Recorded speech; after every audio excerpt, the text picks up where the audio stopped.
Casting live. You're watching News 6 at 3. Good Monday afternoon, everyone, and welcome to News 6 at 3 o'clock as we start up a brand new week. I'm Ginger Gadsden. My name is Matt Austin. Glad to have you with us. Hopefully your weekend was incredible as you celebrated 250th birthday for our country. We are going to start off with some fireworks today. There are some storms moving into Central Florida, including a severe thunderstorm warning. In Flagler County, so let's check in with meteorologist Julie Broughton. She's going to bring us up to date on everything happening. Julie. That severe thunderstorm warning you mentioned for Flagler County, that is up until 3:15. And you can see that is where we are seeing the heaviest activity across Central Florida. I'm going to go in a little bit closer for you into Flagler County to show you what we're talking about. A lot of lightning within this particular cell. This is nearly stationary, so it's not making a whole lot of forward progress.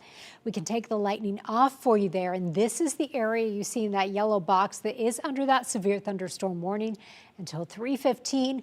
I'll go in even closer for you. So still, even though you're not in the warned area, areas like DuPont, Flagler Beach, Beverly Beach, up through Palm Coast, really seeing some heavy rain. Also looking at the potential of winds gusting to 60 miles per hour. I do think as well we could be seeing some hail within this cell, especially where you see those areas of magenta right on top of Painters Hill. Now let's loop the radar for you over the last hour, and you can see some of those boundaries colliding. Our west coast sea breeze has dominated today, and again, a lot of the intense activity will be moving off the shore by the time off the coast by the time we get through the next 10 minutes or so. So that is why that warning is only up for us for another 15 minutes or so. Let's take a little bit wider look out at the rest of Central Florida because more storms are developing. If you are in Marion County, just to the south of Ocala, that's where you're seeing some pockets of heavy rain. I'll turn the lightning back on for you. A little bit of lightning in there as well. And as we take you down into Osceola County, Yeehaw Junction getting hit pretty hard, as well as some showers and storms moving up toward Kissimmee. We looped that radar for you over the last hour, and you can see the general movement is off to the north and east. But once again, here at 3:02, if you are watching us from Flagler County, you do have that severe thunderstorm warning in place until 3:15 for this area once again in that little yellow area. So that includes Palm Coast down toward Beverly Beach. So it is not the time to be outside. You're talking about torrential rain, winds gusting to 60 miles per hour, as well as some hail. We'll break down the rest of your forecast and show you who else is seeing some storms coming up in just a few minutes. All right, Julie, we'll see you later. Thank you. Well, we are now learning more details about the woman who was killed by an alligator late last month. So I'm going to take you into a report that we just got. I'm going to warn you that some of the details are a bit graphic here, but let's tell you what we're learning. According to that medical examiner's report, one of the two alligators killed by FWC in that Little Big Econ State Forest had teeth marks matching what was found on Brittany Clark's left arm. The Emmy's office also details what happened to the 31-year-old. It says she was swimming in shoulder-deep water when a gator bit her arm, started a death roll. Her boyfriend then grabbed the gator, trying to free her when it took them both underwater, released her briefly, then grabbed her other arm. The gator then let her go as her boyfriend got her to shore and started CPR. The report says her left arm was mostly torn off near the shoulder blade at the time. She ended up making it to the hospital and then passed away there in front of crews as they tried to save her. Yeah, that is a hard report to read, and it's certainly a hard story to listen to, but it's important that we share those details just so you know. They think they got the right gator, thank goodness, so it's no longer in that area, but it's just, you know, sad for her family to have to hear all of that. Well, the Red Cross is helping some 27 families get back on their feet after they were displaced over the weekend. Now, investigators say within minutes, flames just ravaged their Orange County apartment building. Yeah, we're learning that lightning may be to blame here. News 6's Mark Lehman is right near the Magic Kingdom learning more about this.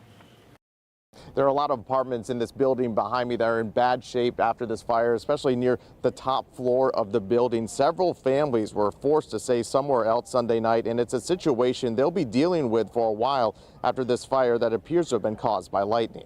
There was a high possibility that it could have been a lightning strike due to the amount of storms and lightning that was in the area. Firefighters rushing to the Buena Vista Place apartments after witnesses say lightning sparked a fire on Sunday with flames spreading through the ceiling. We've had many storms, but I never heard that anything had impacted a building or anything of the sort. That was scary. Violet Alexander was at home when she heard the lightning strike close by. The entire building was evacuated and at least 5 apartments are now unlivable because of fire and water damage. The one that was struck by the lightning, you see the flooding all the way down. So it's the whole 3 stories or whatever. I don't think the people there are going to be able to spend the night there.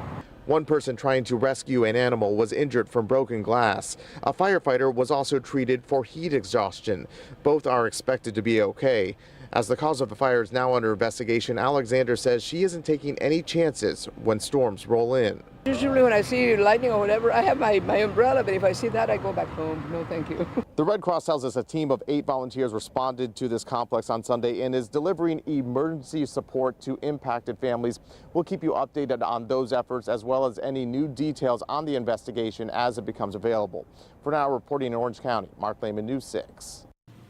All right, well, intense weather didn't just come from the sky this weekend. It also came from the sea. Volusia Sheriff Mike Chitwood posted on social media one of his deputies was talking to some kids about rip current dangers when he saw a swimmer struggling, caught in a rip current. He immediately dropped his gear and swam out to her and then brought her to shore. All right, what a story that is. He's always in the middle of it. Isn't he? Yeah, this time it wasn't with a gun, though. It was just with his own guns. Just saving somebody. All right, well, a guy's facing charges after the Flagler County Sheriff's Office arrested a man soon after they rescued him. So this is a different kind of story here. Let's show you.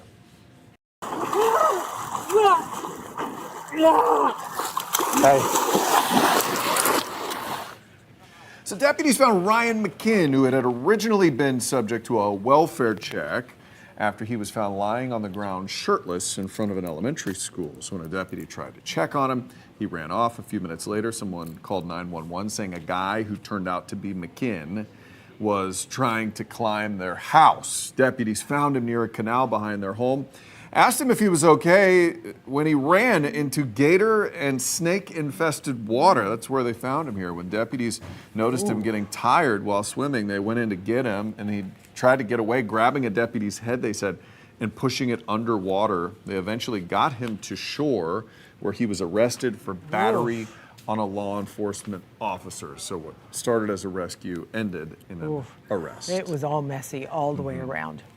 Well, the leader of NASA offering an update over the weekend over the Artemis program and them trying to get boots on the moon in 2028. Okay, so Jared Isaacman says we are going to beat China to the lunar surface. But here's the interesting thing. He says it's only going to be by a little bit. Amy Russo has the story. While this may look like just a baton right now it's in my hand, it feels like this big flaming, Olympic torch. Veteran NASA astronaut Randy Bresnik has been tapped to lead Artemis 3, flying alongside mission specialists Frank Rubio and Andre Douglas, and Italian astronaut and pilot Luca Parmitano of the European Space Agency. This is an achievable plan to put astronauts back on the surface of the moon. Unlike NASA's recent historic lunar flyby, Artemis 3 will stay closer to home, orbiting Earth inside the Orion spacecraft, about 300 miles up.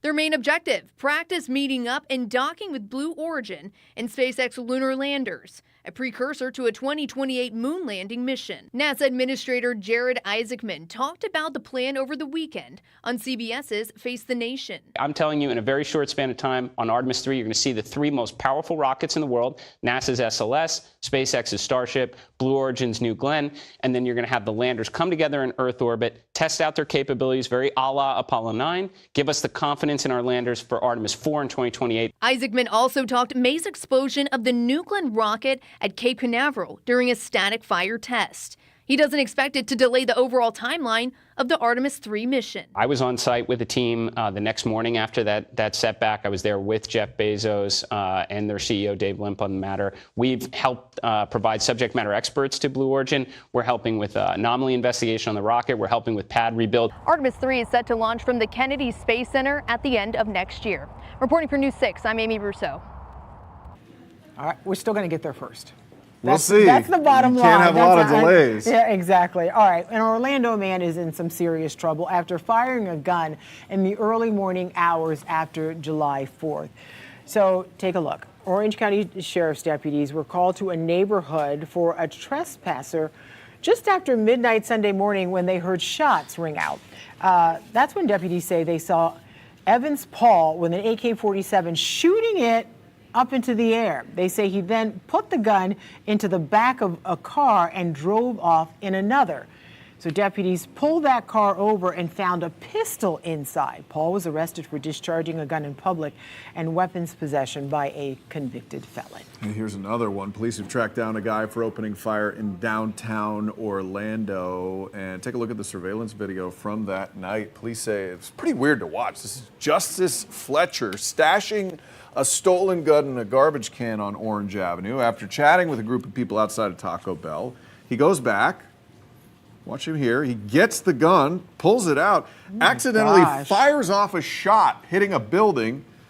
Then he tries to casually walk away like nothing happened. No one was hurt. Police think Fletcher was drunk at the time. Other witnesses said throughout the evening they saw Fletcher drop that gun several times.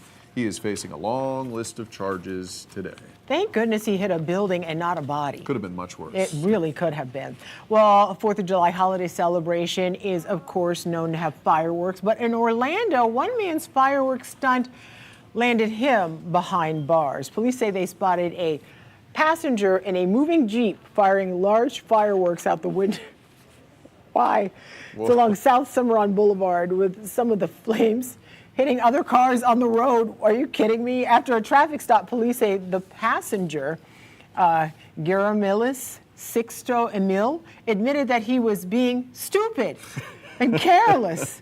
Emil was arrested and now faces multiple felony charges, including shooting deadly missiles into occupied vehicles. At least he had some self-awareness.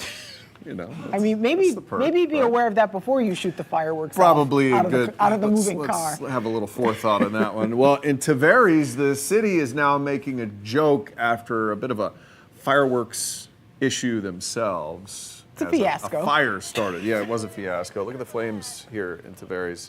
The barge where officials were lighting off fireworks caught flames. Fortunately, nobody was hurt. The fireworks show was able to keep going despite the flames still burning. The city now joking about it, posting on social media saying the words going out with a bang were taken just a little too literal. But a lot of times they set those barges out there and they automatically shoot. Oh, yeah, Fortunately, not a person on there to be injured. But it's usually choreographed to some music. There's a nice show to go along with it. But when it all goes People probably thought, wow, look at the flames down there. That's pretty cool. That's different. They didn't realize, well, at the show, that was all they were going to get because that's all of them. That is it. All right, still to come, money for local tourist projects is yet again up for grabs. And we're looking at where some of that money may be going when we come back.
Leaders in Orange County are taking the next step in figuring out how to spend hundreds of millions in tourist tax money.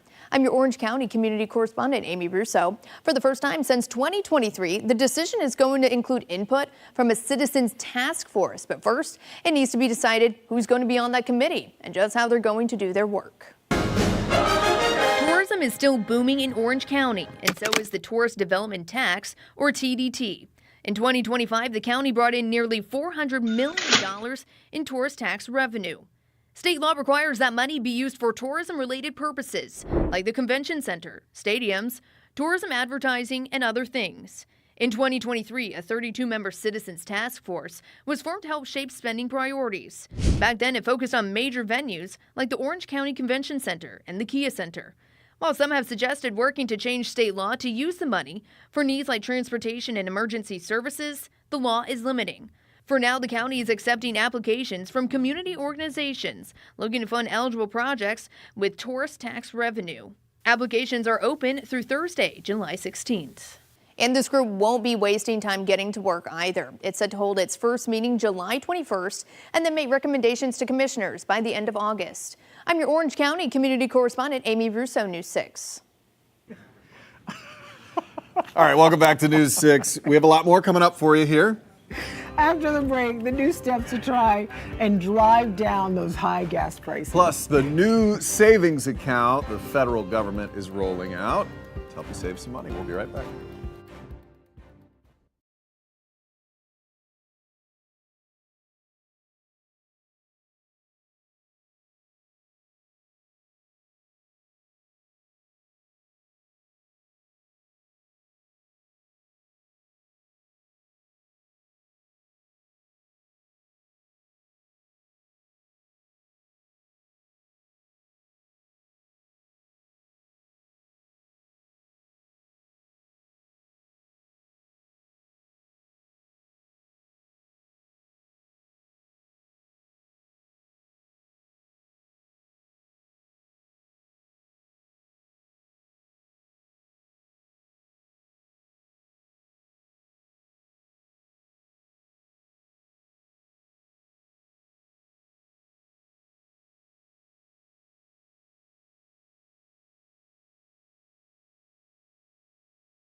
Welcome back to News 6 at 3. The time now is 3:20. I'm meteorologist Julie Broughton. That severe thunderstorm warning in Flagler County we were talking about a little bit earlier, that has now been extended to 3:45. As we go in closer, you can see the areas that are being impacted by this include Palm Coast, down toward Painters Hill, Beverly Beach, Flagler Beach, all seeing that. And we're not seeing a whole lot of forward progress with this cluster of storms, so it is dumping some heavy rain. Also producing at times winds up to around 60 miles per hour. And we're even looking at the potential of some small hail in this area. So again, that warning for Flagler County has been extended till 3:45. As we go farther down, you're not under any warnings or advisories, but Mound Grove down toward Ormond by the Sea, seeing some heavy rain, as well as Ormond Beach and down toward Holly Hill and Daytona Beach. Now coming up in just a few minutes, we'll take a look at all of Central Florida and talk about when these showers and storms will wrap up. I'm News 6 anchor Lauren Melendez. An account that allows you to plan for your children's future is now live, but we want to start with that ongoing turmoil over oil. Let's get over to Megan Dyson, today's Money Matters. So Megan, the Organization of the Petroleum Exporting Companies, which we know is OPEC, is looking to make some changes. That's right, Lauren. Hi there. OPEC Plus has announced it will increase oil production. This comes as ship traffic through the Strait of Hormuz remains below what it was before the U.S. and Israel attacked Iran. Now, the conflict started at the end of February, and OPEC says it will raise its daily output by 188,000 barrels per day. This is the fifth time the cartel is raising its production since the war began. Now, the oil market has faced major disruptions in recent months as the strait was effectively closed during most of the conflict. Lauren. And Megan, too, a new account just launched that allows you to plan for your future, especially for your kids. Now, this is interesting. Yeah, that's right. Well, Trump accounts are now live. Saturday marked the first day that parents could contribute to the new IRA-style savings accounts launched by the Treasury Department. So here's how it works. Anyone can contribute to the accounts, but there is an annual limit of $5,000. Contributions are made using after-tax dollars. So when the child turns 18, the accounts are automatically converted into an IRA. Dividends and realized capital gains are not taxed until those funds are withdrawn. And for kids born between 2025 and 2028, the government will contribute an extra $1,000. Lauren. All right, starting to add up. That sounds good. Megan, thank you. Remember, for the latest money and consumer news anytime, you can always head to our website, clickorlando.com. Okay, admissions to PhD programs at top U.S. research universities dropped notably this fall as compared to the numbers they had last year on this. New data from 55 leading research institutions, which educate about half of the nation's research doctoral students, shows a 15% drop-off in candidates. They warn the decline could mean fewer scientists, researchers, and university instructors in the years ahead. University leaders point to uncertainty over federal research funding, fewer grants, and proposed budget cuts under the Trump administration as major factors for the drop.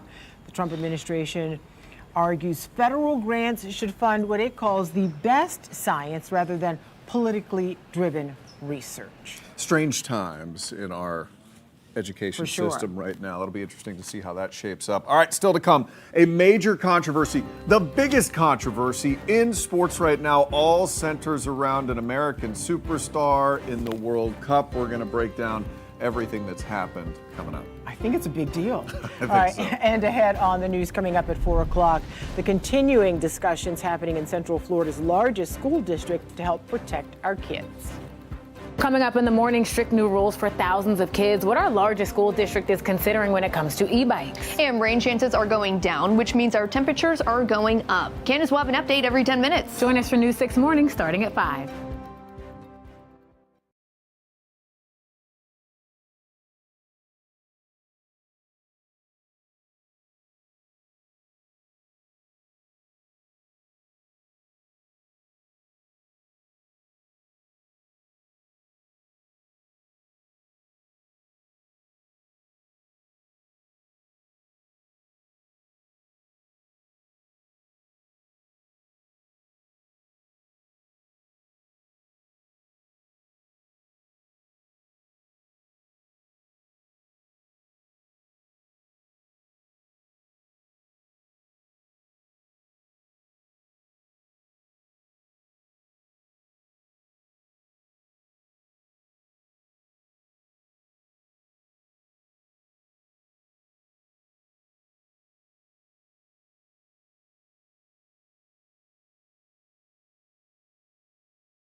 Hello, everyone. Welcome back to News 6 at 3 o'clock.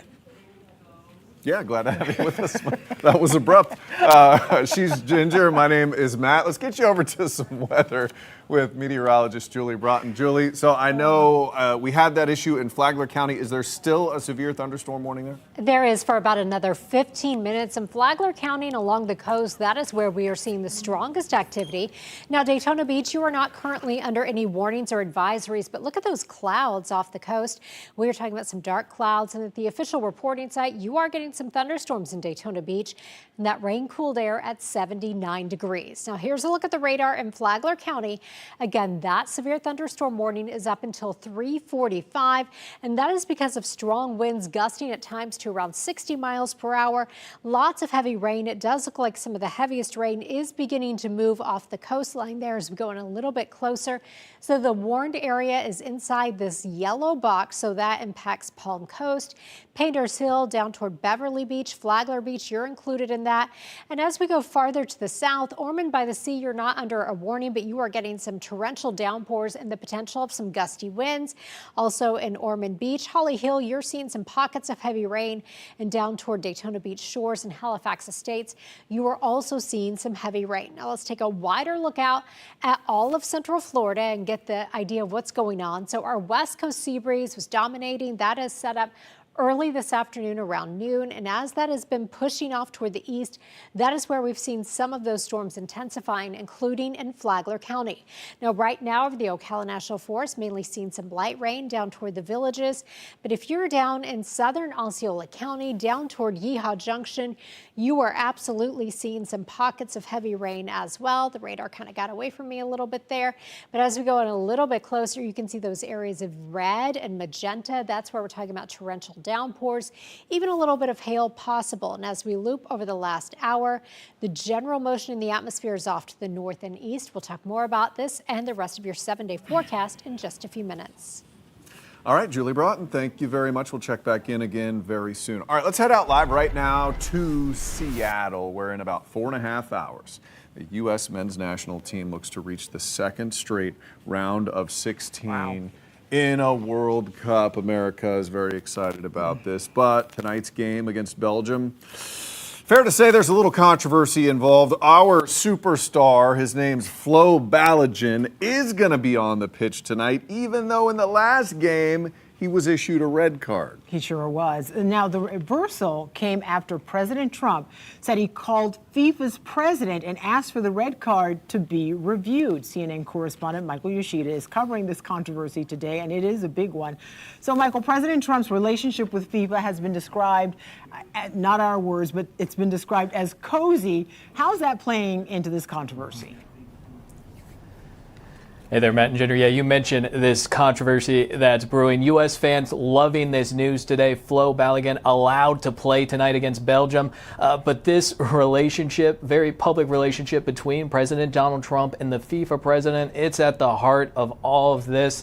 Take a look. These two have been shoulder to shoulder out in public quite often over the last year, with the FIFA president Gianni Infantino even showing up at Trump's Gaza Peace Summit. He's described the two of them as together making not only America great again, but also the entire world. He also awarded Trump the inaugural FIFA Peace Prize. Now, all of this playing into the talking points about questions being raised of political interference, rule consistency when it comes to FIFA, at some point reviewing that controversial red card from last week. And now, while many people probably say it was controversial, it probably shouldn't have been a red card, it's the process here that has pretty much the entire rest of the soccer world upset, just raising the stakes ahead of tonight's big matchup in Seattle between the U.S. and Belgium. So the soccer world is abuzz about this, many of them angry outside of the U.S. But how are coaches and players on other teams reacting to it, Michael? As you can imagine, everyone is being asked about this. Norway's head coach, after their big victory yesterday over Brazil, was asked about this, saying, I think it's a, quote, big mistake by FIFA, UEFA, the governing body of European soccer, coming out with a very strong statement talking about how the suspension of this red card ban threatened the reputation of the entire tournament. Belgium, of course, very upset by this. They had filed an appeal about this ruling. That was denied today by FIFA. So again, it might be the U.S. against the entire world now with this latest potential controversy Well, that's kind from of the FIFA. way we like it. Michael Yoshida, thank you so much. I don't think we like it, but it's I mean, it makes it fun. even if we win, we don't win. Thank you, Michael. All right, when a family decides to add a four-legged member to their family, they have the option to adopt or to shop, as some would say. Those who buy a pet often shell out hundreds, if not thousands of dollars when they add that new furry family member. Yeah, so there's a new law in Florida meant to protect people who buy a pet and then have some issues once they get them home. Let's bring in our investigator, Erica Braguglia. Erica, so tell me how this works. Okay, so unfortunately, we've covered a bunch of stories of people buying animals and then Right. days later, the animal either gets really sick or dies. Let's take some video of an interview I did a couple months ago with a woman named Christine Messina who bought a golden retriever puppy, super cute. Days later, puppy died. And she was trying to get a refund from this person, didn't get her money back. So state lawmakers had a story like this in mind when they drafted Senate Bill 1004, which took effect July 1st. And pretty much what this bill does is it creates new legal power to hold these pet sellers accountable. One of the things it does is it cancels financing without penalty if the purchased pet is sick and the buyer returns the animal. It also removes the cap on how much veterinary care costs buyers can recover from a dealer.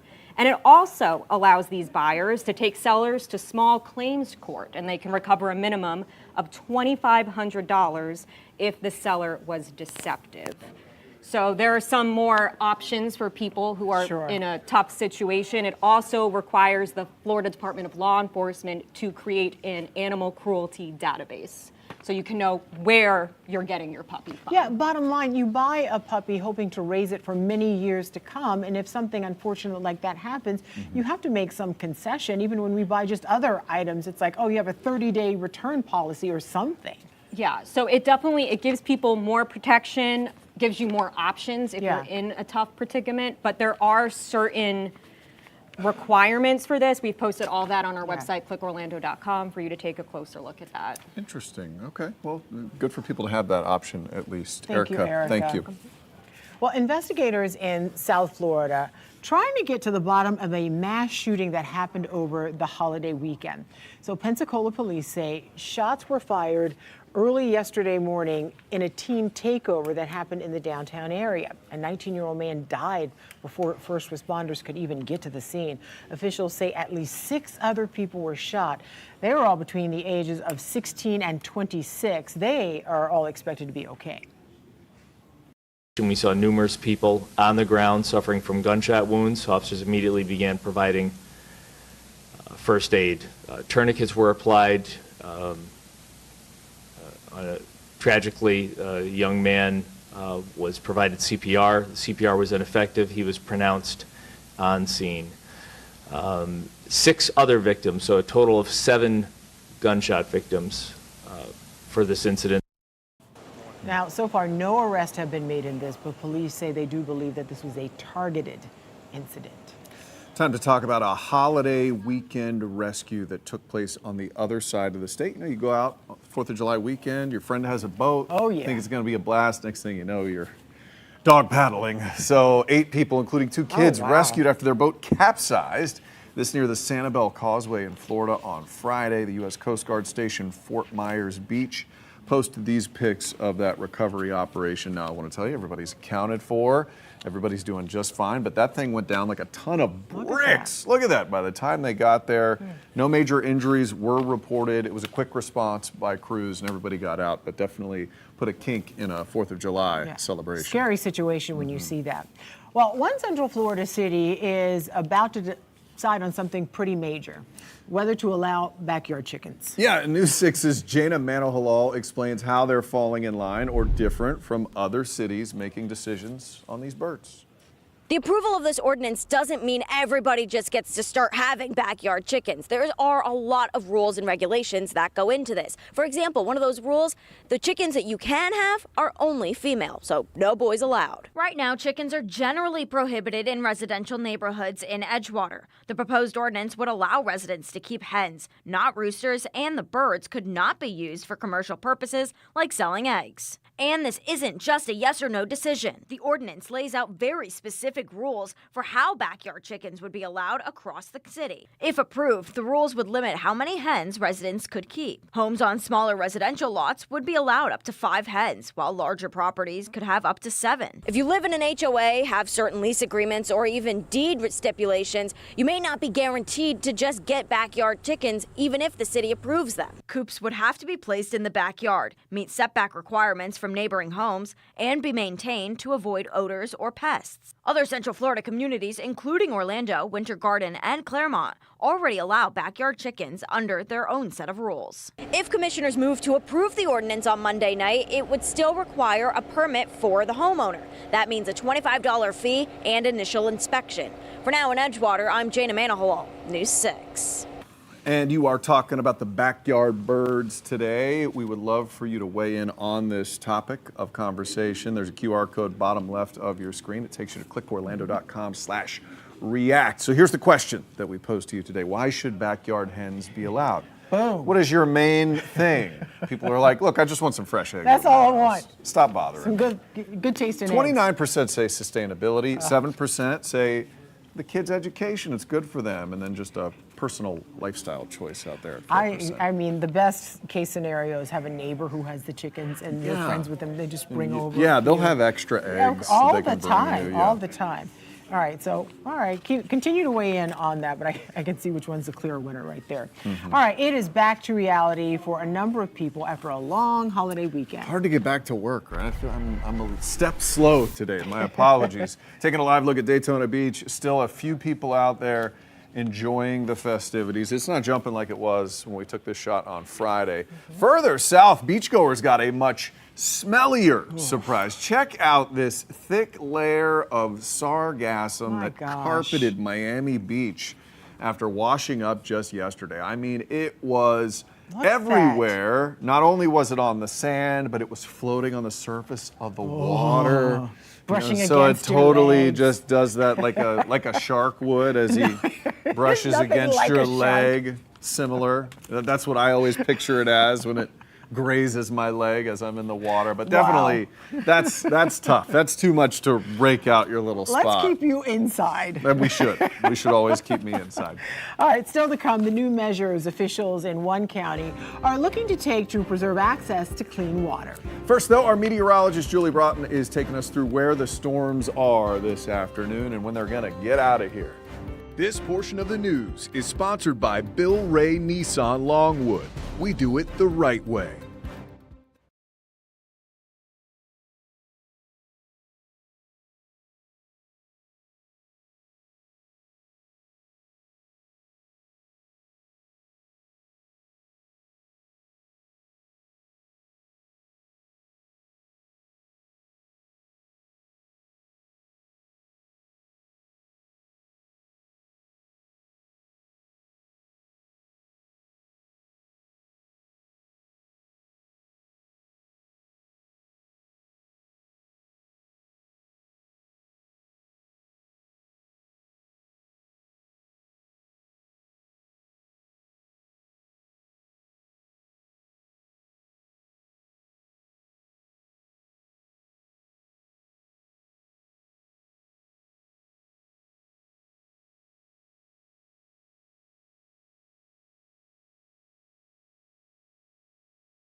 Welcome back to News 6 at 3 o'clock. We're told that this is the stern of Utopia of the season. There's another Carnival cruise ship out there, a Carnival cruise ship out there as well. People are heading out in this weather. Julie, I don't know, is this the best course of action right now? But you can't change it. I mean, it really depends where you are. It was looking nice there in Port Canaveral. But as we take a look in Daytona Beach, looking very different. We were seeing lots of folks out enjoying the beach earlier, but they're wise and they've now gone inside because there are some storms in the area. 79 degrees right now in Daytona Beach. Downtown Orlando looking pretty dry at this point with some blue sky there. 93 right now, but feeling like 100. Okay, we'll start out the radar for you. We're zoomed in on Osceola County. That is where we are seeing the heaviest activity right now. I'll show you Flagler County in a moment where your severe thunderstorm warning was canceled. Now, no advisories there in the Four Corners area, the Kissimmee area, but you are seeing some heavy rain. Here's what it looks like as we go farther to the north up toward Flagler Beach. This is where we had that severe thunderstorm warning. It got extended till 3:45. Then the heaviest activity moved offshore, and so now that warning has been allowed to be canceled. And as we go down farther to the south, starting to see some activity in southern Brevard County right along I-95 as our East Coast sea breeze kicks in. Then going way down into southern Osceola County, Yeehaw Junction, you are under a special weather statement. That is until 4:15 because of some heavy winds, even some hail. Now, this is a look at our rainfall totals over the past 3 hours. We saw that huge cell, that huge cluster right over Flagler County that just was kind of sitting there. So they picked up more than 1.6 inches of rain over the past 3 hours. Up toward Pearson, toward Lake George, they picked up about 1.78 in the last 3 hours. So those are some decent downpours in a short amount of time. And I do think we'll see the showers and storms sticking around as we go through the next couple of hours. Here's a look at your futurecast. Even into 8 o'clock, we could still see some of that rain lingering as we continue to see our sea breeze collision, as well as some of those other boundaries interacting. Then tomorrow we'll start the day pretty quiet, and then by the afternoon, again, some more showers and storms popping. I do think it'll be a little less widespread tomorrow, but as the rain chances go down, temperatures go up. We're talking about upper 90s by the end of the week. My goodness. And let me tell you, I have the app on my phone, of course, and over the weekend, I was out in Volusia County on Lake George within 10 minutes of getting an alert about 50-mile-per-hour winds. There it was. So I know, you were sending me the screenshots, and I was like, are you inside? So that app is a really good thing to have. Yes, it is. I use it multiple times every day. You can download it for free. Just search WKMG in your app store. Preserving a valuable and limited resource. I'm your Osceola County community correspondent, Stephanie Rodriguez. Osceola County is moving toward adopting a new ordinance that would protect the groundwater supply here in the county. Osceola County is tapping into more water conservation efforts. The County Board of Commissioners is on a path to create a new chapter of its county code that would include an ordinance focused on conserving groundwater, identified as the highest quality potable water source in the county. The proposed ordinance would do that through conservation, education, economic incentives, and regulatory processes. If they educate the community, yes, because there's a lot of things that the community and people and on a whole, they're uneducated. For Rico, the education part of it is crucial to help residents contribute to the cause. If you know to do better, you'll at least try to do better. Even if you know, if it's tight for you, if it's hard to you, at least you'll try. You'll make an effort for your community and for your people and for the world. Others believe focusing on water conservation in general will improve the quality of life for people in the area. I would think that's a good thing. I believe in clean water. The ordinance relies on state statute that has placed water management districts in Florida counties in charge of enforcing water-related rules and regulations, including landscape irrigation restrictions. That includes Osceola County, its municipalities, utilities, and Toho Water Authority, making water conservation more locally manageable. Again, this is still in the early process of potentially creating this new ordinance, but if it were to pass, we could see an increase in citations when it comes to violations of water restrictions here in the county. I'm your Osceola County community correspondent, Stephanie Rodriguez, News 6. All right, we are joined now by the incomparable Lisa Bell. What do we have Happy Monday. today? Happy Yeah. Monday, Did you guys yeah. have a good 4th of July weekend? amazing. Yeah, how Yes. about you? Yes, despite the weather, I heard you talking about Oh my it. Yes. gosh, yeah, I got dicey for a minute. Yeah, well, not everyone had the best weekend. In fact, the FAA is investigating after a seaplane had a scary hard landing in the East River off Manhattan. Mayday, mayday, mayday. The plane down on the water.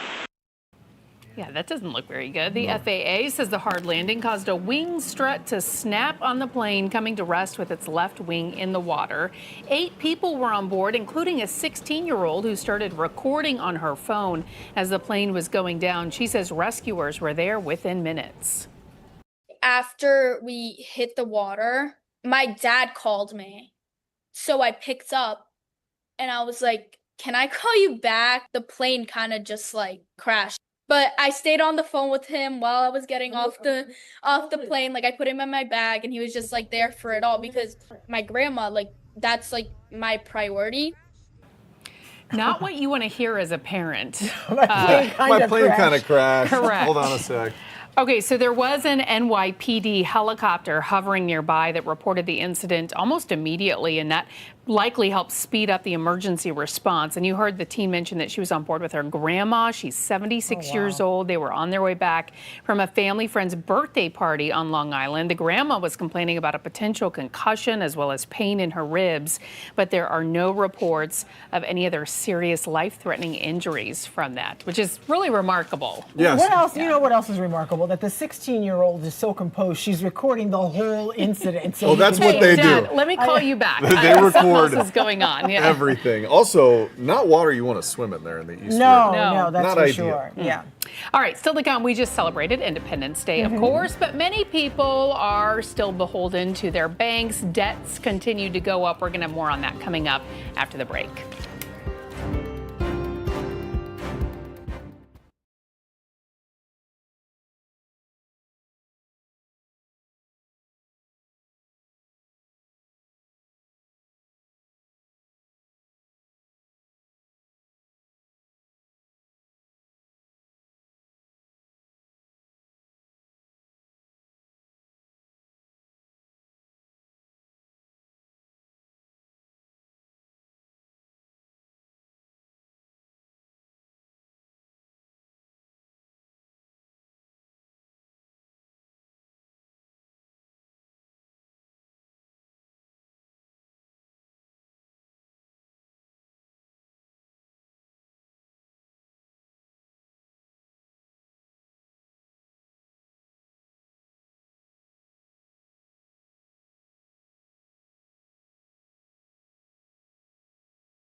Americans are drowning in credit card debt, and new data shows it's only getting worse.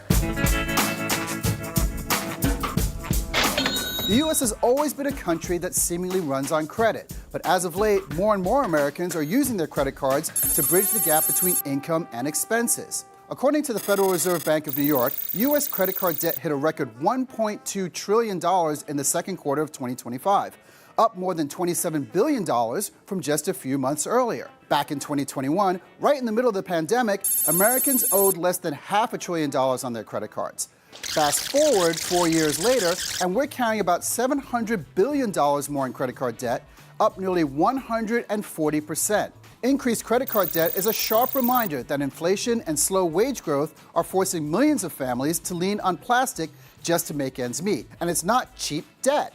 According to LendingTree.com, the average credit card interest rate now tops 21%. Nationwide, the average unpaid credit card balance is about $7,300. But in places like New Jersey and Florida, that average tops $9,000. So far, delinquency rates, balances overdue by more than 30 days, have stayed steady at around 2.9%. But that's nearly double what we saw before the pandemic, when delinquency rates were only about 1.5%. Economists warn that if inflation doesn't cool and wages don't rise, more Americans could find themselves stuck in what some call the credit card treadmill. For Dollars and Cents, I'm Donovan Myrie. Get off that treadmill. I know, as it seems quickly as you crazy. We can. see these headlines even with the national debt, but I don't know, it just keeps going up and up and up. So That's where we are right now. But if you can avoid it, oh my Yeah. gosh, yeah. All right, we're getting ready for News 6 at 4 o'clock. Coming up, your Seminole County community correspondent Catherine Silver tells us about the Central Florida city that's thinking about investing thousands of dollars on technology that predicts flooding before it happens. Certainly critical here in Central Florida. We're going to have more on that for you coming up right after the break.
I'm meteorologist Julie Broughton, tracking some strong storms. We'll talk more about your full forecast and when our temperature will be on the rise. Cracking down on e-bikes and e-scooters. I'm News 6's Mike Valenti, and coming up, we look ahead at tomorrow's highly anticipated meeting of the Orange County School Board.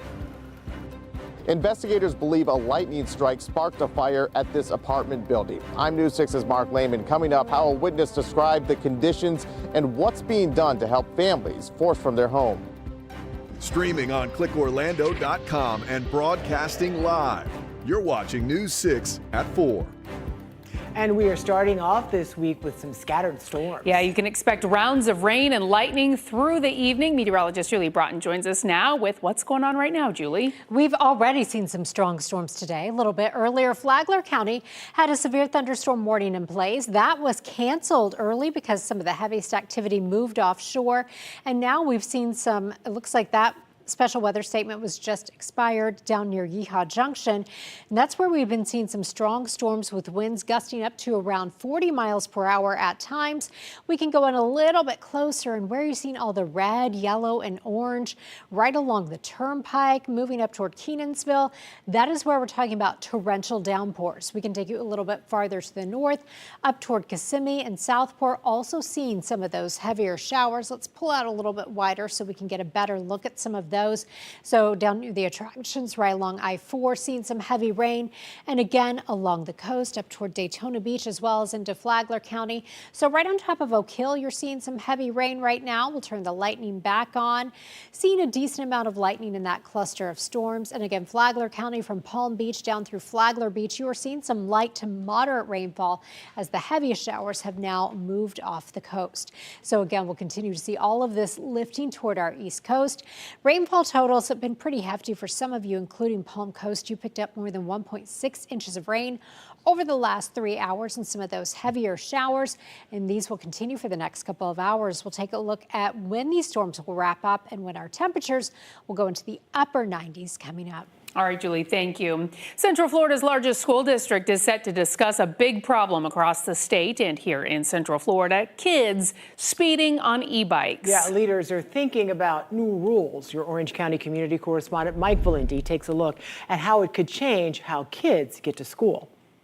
Before we're inside the school board building for Tuesday's meeting, I figured I'd go ahead and print out these proposed rules surrounding micro-mobility devices. And the first thing that jumps out at me is that elementary school students would be prohibited from bringing e-bikes or e-scooters onto school property.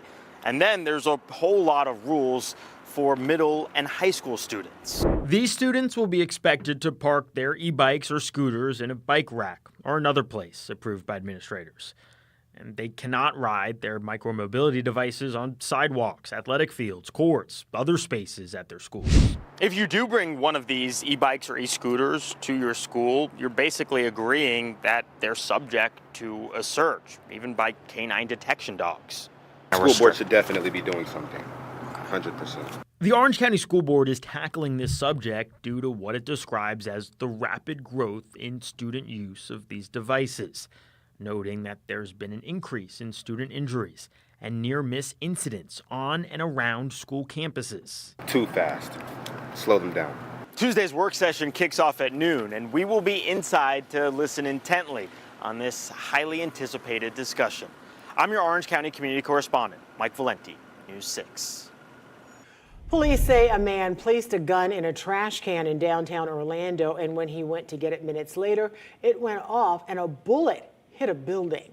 They shared this surveillance video from Thursday. Officers then found Justice Fletcher in a parking garage, but he took off. Officers say they learned the gun was stolen and a building near South Orange Avenue was hit.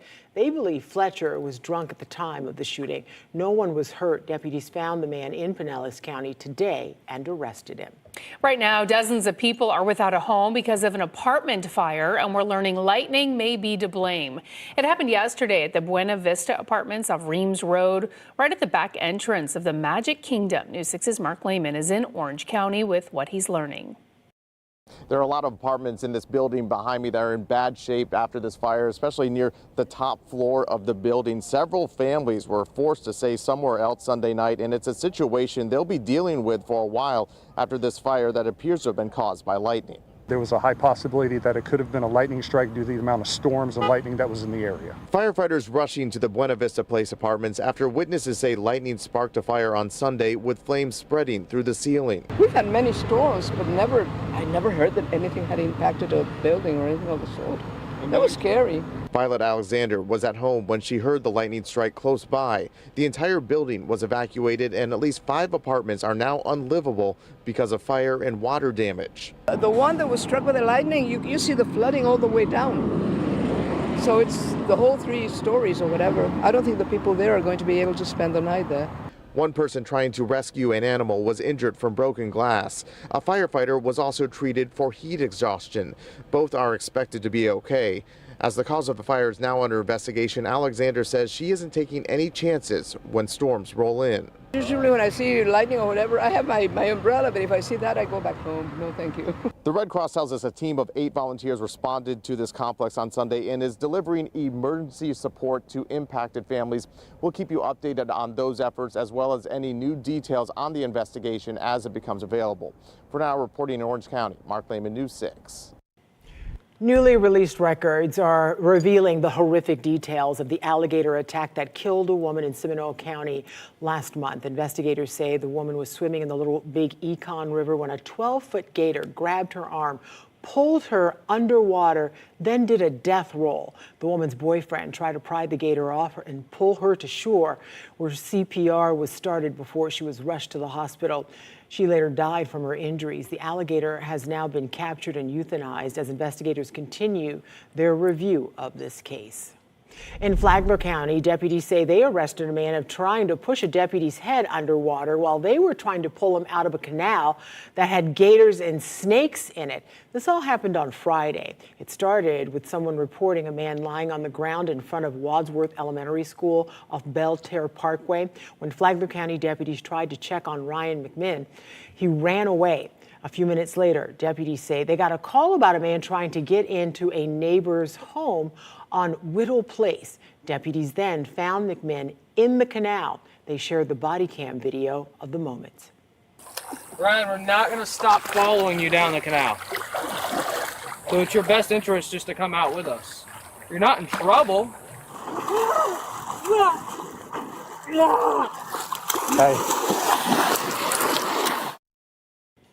When they tried to rescue him, deputies say he pushed them. At one point, he even tried to push a deputy's head underwater. Deputies were able to pull him to safety and take him to the hospital. He is now facing battery on a law enforcement officer charges. Now to a live look at stocks after the closing bell. Take a look. The Dow closing above 53,000 for the first time, ending up more than 155 points today. The S&P 500 rising 0.7% on the day. This morning, President Trump rang the opening bell in the Oval Office for the New York Stock Exchange and the NASDAQ, the event marking the first day of trading for the new Trump accounts. The new investment and savings accounts allows parents to contribute to their children's future. Business leaders spoke about their hopes for the accounts. Today, we're pledging our fortune to the next generation of children. So to tens of millions of American children, your American story starts now. One key feature of the Trump accounts, parents of eligible babies, which are born between 2025 and 2028, can receive $1,000 to invest. In Orange County, leaders are taking the next step in figuring out how to spend hundreds of millions of dollars in tourist tax money. But this time, a new task force is expected to come up with some ideas. News 6's Amy Russo explains how it will work. For the first time since 2023, the decision is going to include input from a citizens task force. But first, it needs to be decided who's going to be on that committee and just how they're going to do their work. Tourism is still booming in Orange County, and so is the Tourist Development Tax, or TDT. In 2025, the county brought in nearly $400 million in tourist tax revenue. State law requires that money be used for tourism-related purposes, like the convention center, stadiums, tourism advertising, and other things. In 2023, a 32-member citizens task force was formed to help shape spending priorities. Back then, it focused on major venues like the Orange County Convention Center and the Kia Center. While some have suggested working to change state law to use the money for needs like transportation and emergency services, the law is limiting. For now, the county is accepting applications from community organizations looking to fund eligible projects with tourist tax revenue. Applications are open through Thursday, July 16th. And this group won't be wasting time getting to work either. It's set to hold its first meeting July 21st and then make recommendations to commissioners by the end of August. I'm your Orange County community correspondent, Amy Russo, News 6. A puppy dies days after coming home, and the owner says the seller never gave her a refund. I did not get a healthy dog. I got a sick dog. Now a new Florida law could change what pet buyers can do next. Predicting flooding before it happens. I'm Catherine Silver in Oviedo, where the city council will decide if spending thousands of dollars on technology to answer that question is worth it. You're watching News 6 at 4 as we take a live look at a wet and rainy I-95. This is near Malabar Road in Brevard County. We'll be right back. This portion of the news is sponsored by True Deals Realty.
What if you could know if your home was going to flood and how badly days before it actually happens? I'm Catherine Silver, your Seminole County community correspondent.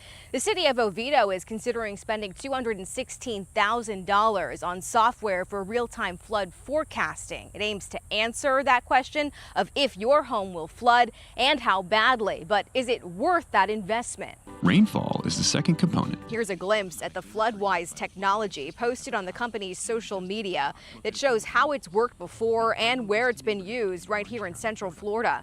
You probably remember sites like this during Hurricane Ian, when overflowing ponds flooded homes in Orla Vista in Orange County. FloodWise predicted the hot spots there 3 days before the actual flooding occurred, so the county could issue an evacuation notice faster. And now that there's a new pump station and increased stormwater capacity there, the company says FloodWise will be used by pump operators to guide them during future storms. Why is this something worth investing in here in Oviedo? We spoke with Oviedo's mayor, who says that's why the council will discuss it more in depth at a meeting Monday night. She used Hurricane Ian as an example of lessons they've already learned. I look at this and think, well, the rain's coming. We can't stop the rain. We saw what Ian did. Maybe we can anecdotally remember that, yes, these places will flood. The areas the system would focus on here in Oviedo are around the Econ River and Sweetwater Creek. Both have well-documented history of flooding. It's up to the council to decide if more detail about the extent of that flooding is worth the investment. The meeting starts at 6:30 at City Hall. In Oviedo, I'm Catherine Silver, News 6. All right. Always an important topic here in Central gosh. Florida, especially as we get closer and further into hurricane Yeah, season. what I learned from Julie Broughton when she did a reporting on our hurricane special is someone said, if it rains at your house, yes, then you need flood insurance. Flood insurance. Yeah, I think so often we think, oh, are we in a flood zone? But as we've seen time and time again, it often doesn't matter. So if it rains at your house, you should consider flood insurance.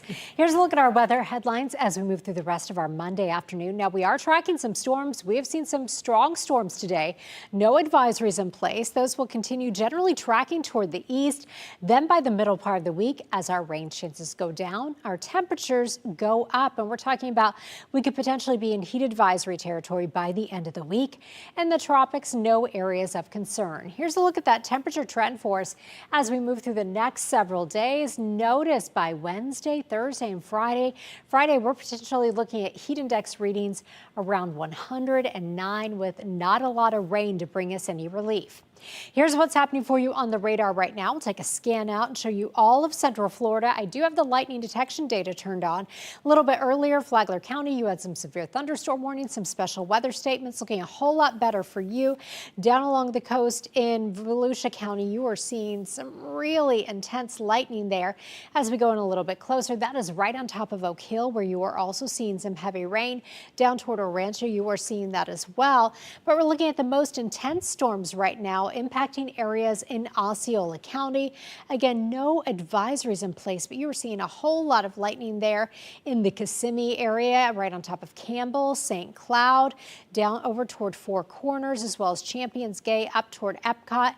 These showers are generally moving off to the north and east, and they're moving at a decent clip today. So that's moving into Flamingo, moving into the Orange County area. We do have a airport weather warning in place for MCO right now. And as we go back a little farther out, down toward Yeehaw Junction, you did have a special weather statement a little bit earlier. That was allowed to drop, but we are going to continue to see some storms going for at least the next couple of hours. So taking you through the next hour or so, we'll continue to see some of those outflow boundaries interacting, which will help to intensify some of those storms. By 8 o'clock, I think we start to wind it down. Then through the day tomorrow, we start out dry. We'll keep some scattered showers and storms around tomorrow, again, beginning across our western counties, tracking to the east, but I think we'll see a little lower coverage and intensity than we have seen today. Here's what it looks like right now for those of you in Brevard County from our Launch Credit Union camera out there at Port Canaveral. 91 degrees, some clouds in some spots. And checking out the map, you can see who's been seeing some rain and who hasn't. 75 right now in Kissimmee. Orlando last reported 91 degrees. But again, we are seeing a storm at the reporting site there.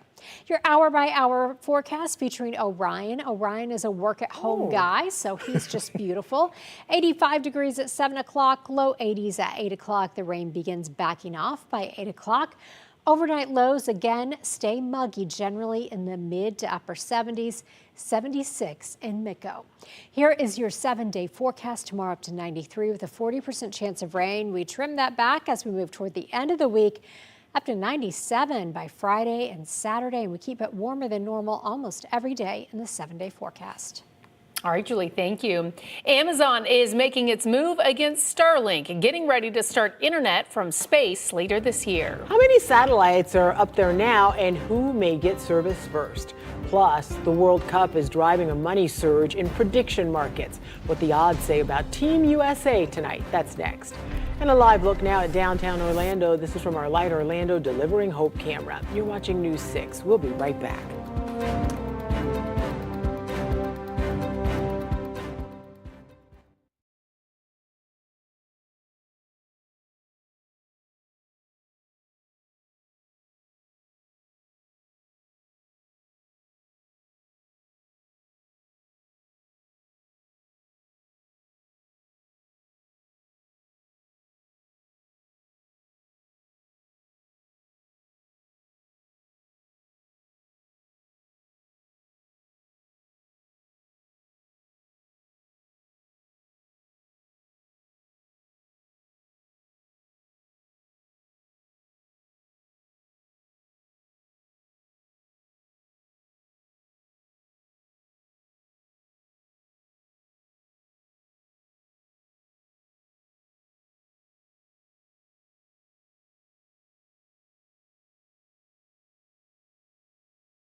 I'm News 6 anchor Lauren Melendez. The ongoing World Cup has been great for prediction markets like Kalshi and an Internet from Space network that could be starting up later this year. So let's dive in with Megan Dice in today's Money Matters. Okay, so this is coming from Amazon. Yeah, hi there, Lauren. Well, Amazon says it has enough satellites in orbit to start LEO, an Internet from Space network, later this year. The company shipped 29 satellites into orbit Thursday on a rocket. Now, the mission brings Amazon's total constellation to more than 390 satellites, which Amazon says is enough to support continuous service across initial latitudes. This is a milestone for Amazon. The company is trying to make LEO a rival to SpaceX Starlink. Amazon's initial commercial service will likely be limited to users in certain geographies, but the company aims to build a constellation, they say, of roughly 7,700 satellites. So far, the effort has been slowed by a shortage of rocket capacity. Lauren. This is so interesting to me, though. It's part of my brain can't even comprehend, but we're already partially doing it. So, Megan, let's talk about these prediction markets. They are certainly cashing in on the World Cup. I'm not surprised. Yeah, that's right, Lauren. The 2026 FIFA World Cup is sending prediction market volume soaring to record highs. Prediction market platform Kalshi did more than $30 billion in trading volume last month. That's more than a 70% increase from May's total of nearly $18 billion. That's according to user data on Dune Analytics. Now, the platform has consistently managed volume of over $1 billion daily since the soccer tournament began back on June 11th. Polymarket, that's another platform, hit a volume record high of $10.8 billion.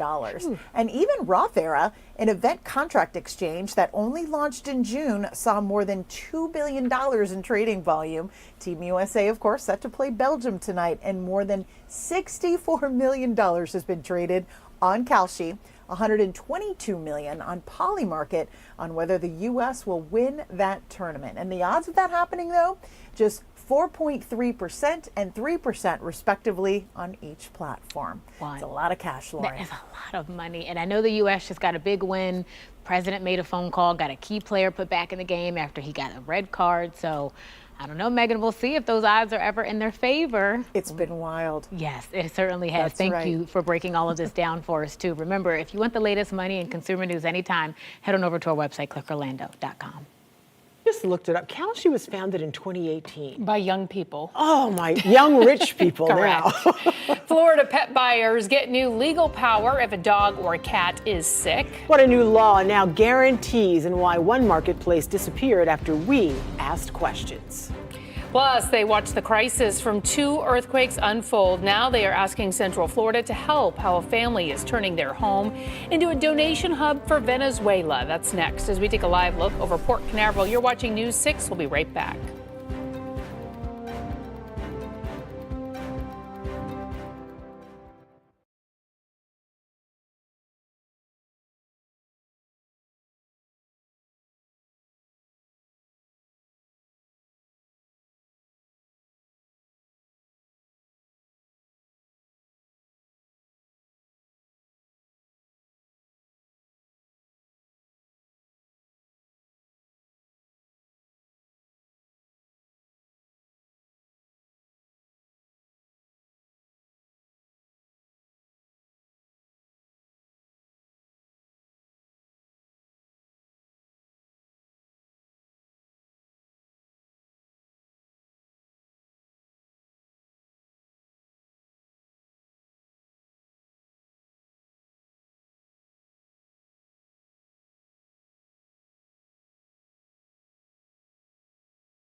Welcome back. We're following several top stories right now. A suspected lightning strike is being blamed for a fire that damaged an apartment building in Horizon West on Sunday evening.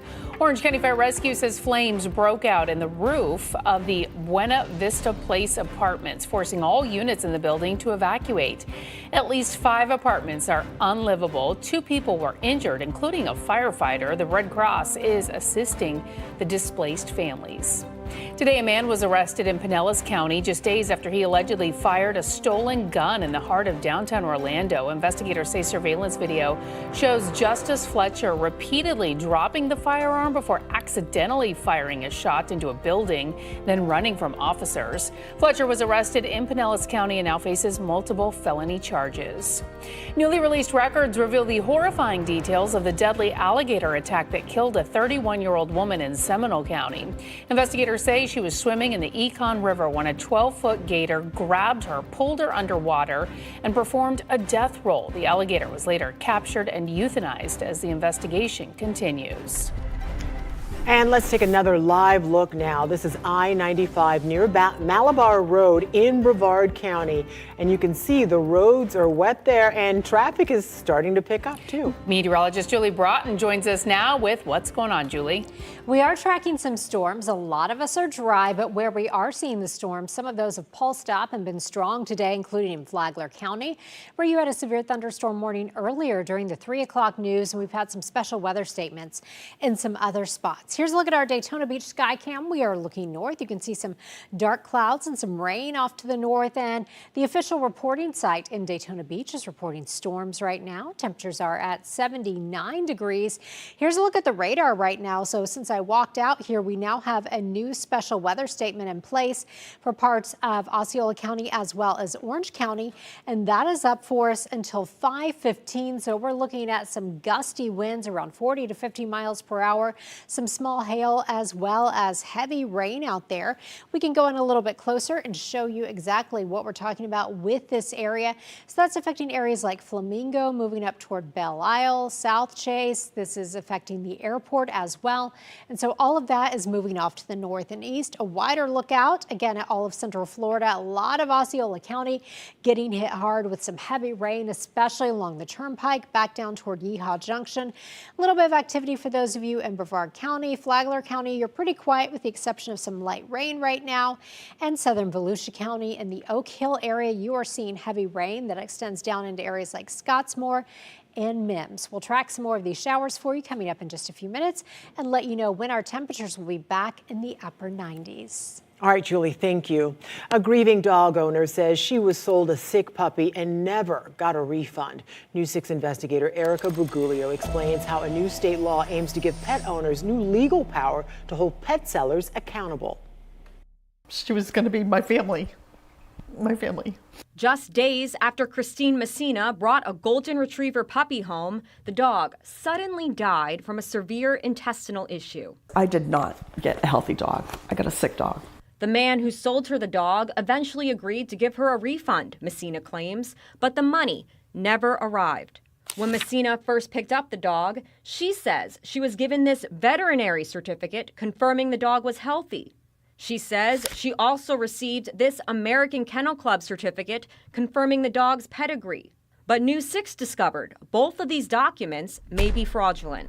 Messina's story is the kind state lawmakers had in mind when they passed a new state law to strengthen protections for people who buy cats and dogs.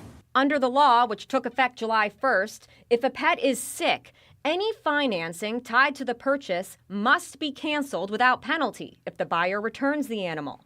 It also removes the current cap that limited how much veterinary care buyers could recover from a dealer and allows them to take a seller to small claims court and get a minimum of $2,500 if the seller was deceptive. The law also directs the Florida Department of Law Enforcement to publish information about people who violate animal cruelty laws.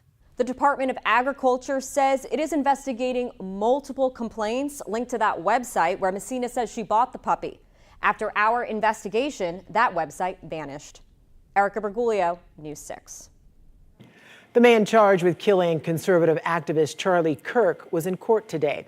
This week's multi-day preliminary hearing for Tyler Robinson is for the judge to determine if probable cause supports the charges. Experts say prosecutors have an overwhelming amount of evidence against Robinson. Today, they began to lay out evidence they say links Robinson to the killing, including DNA found on a rifle recovered near campus. A witness was also called to testify. I heard a gunshot. Okay. And can you describe you described Mr. Kirk's reaction? Was that simultaneous to hearing the gunshot? Yes, it was. When he fell to the left? Yes. Did you see the reaction from the crowd? Yes. What was that? Everybody kind of got up. They all said, a lot of people were screaming, standing up, and starting to run in all different directions away from the center of the tent. Kirk's widow, Erica Kirk, was in today's hearing. Robinson has not yet entered a plea. The FAA is investigating a seaplane's scary hard landing in the East River off Manhattan. 8 people were on board. A 16-year-old girl started recording what was happening on her cell phone. She talked with CBS's Chris Van Cleve about it.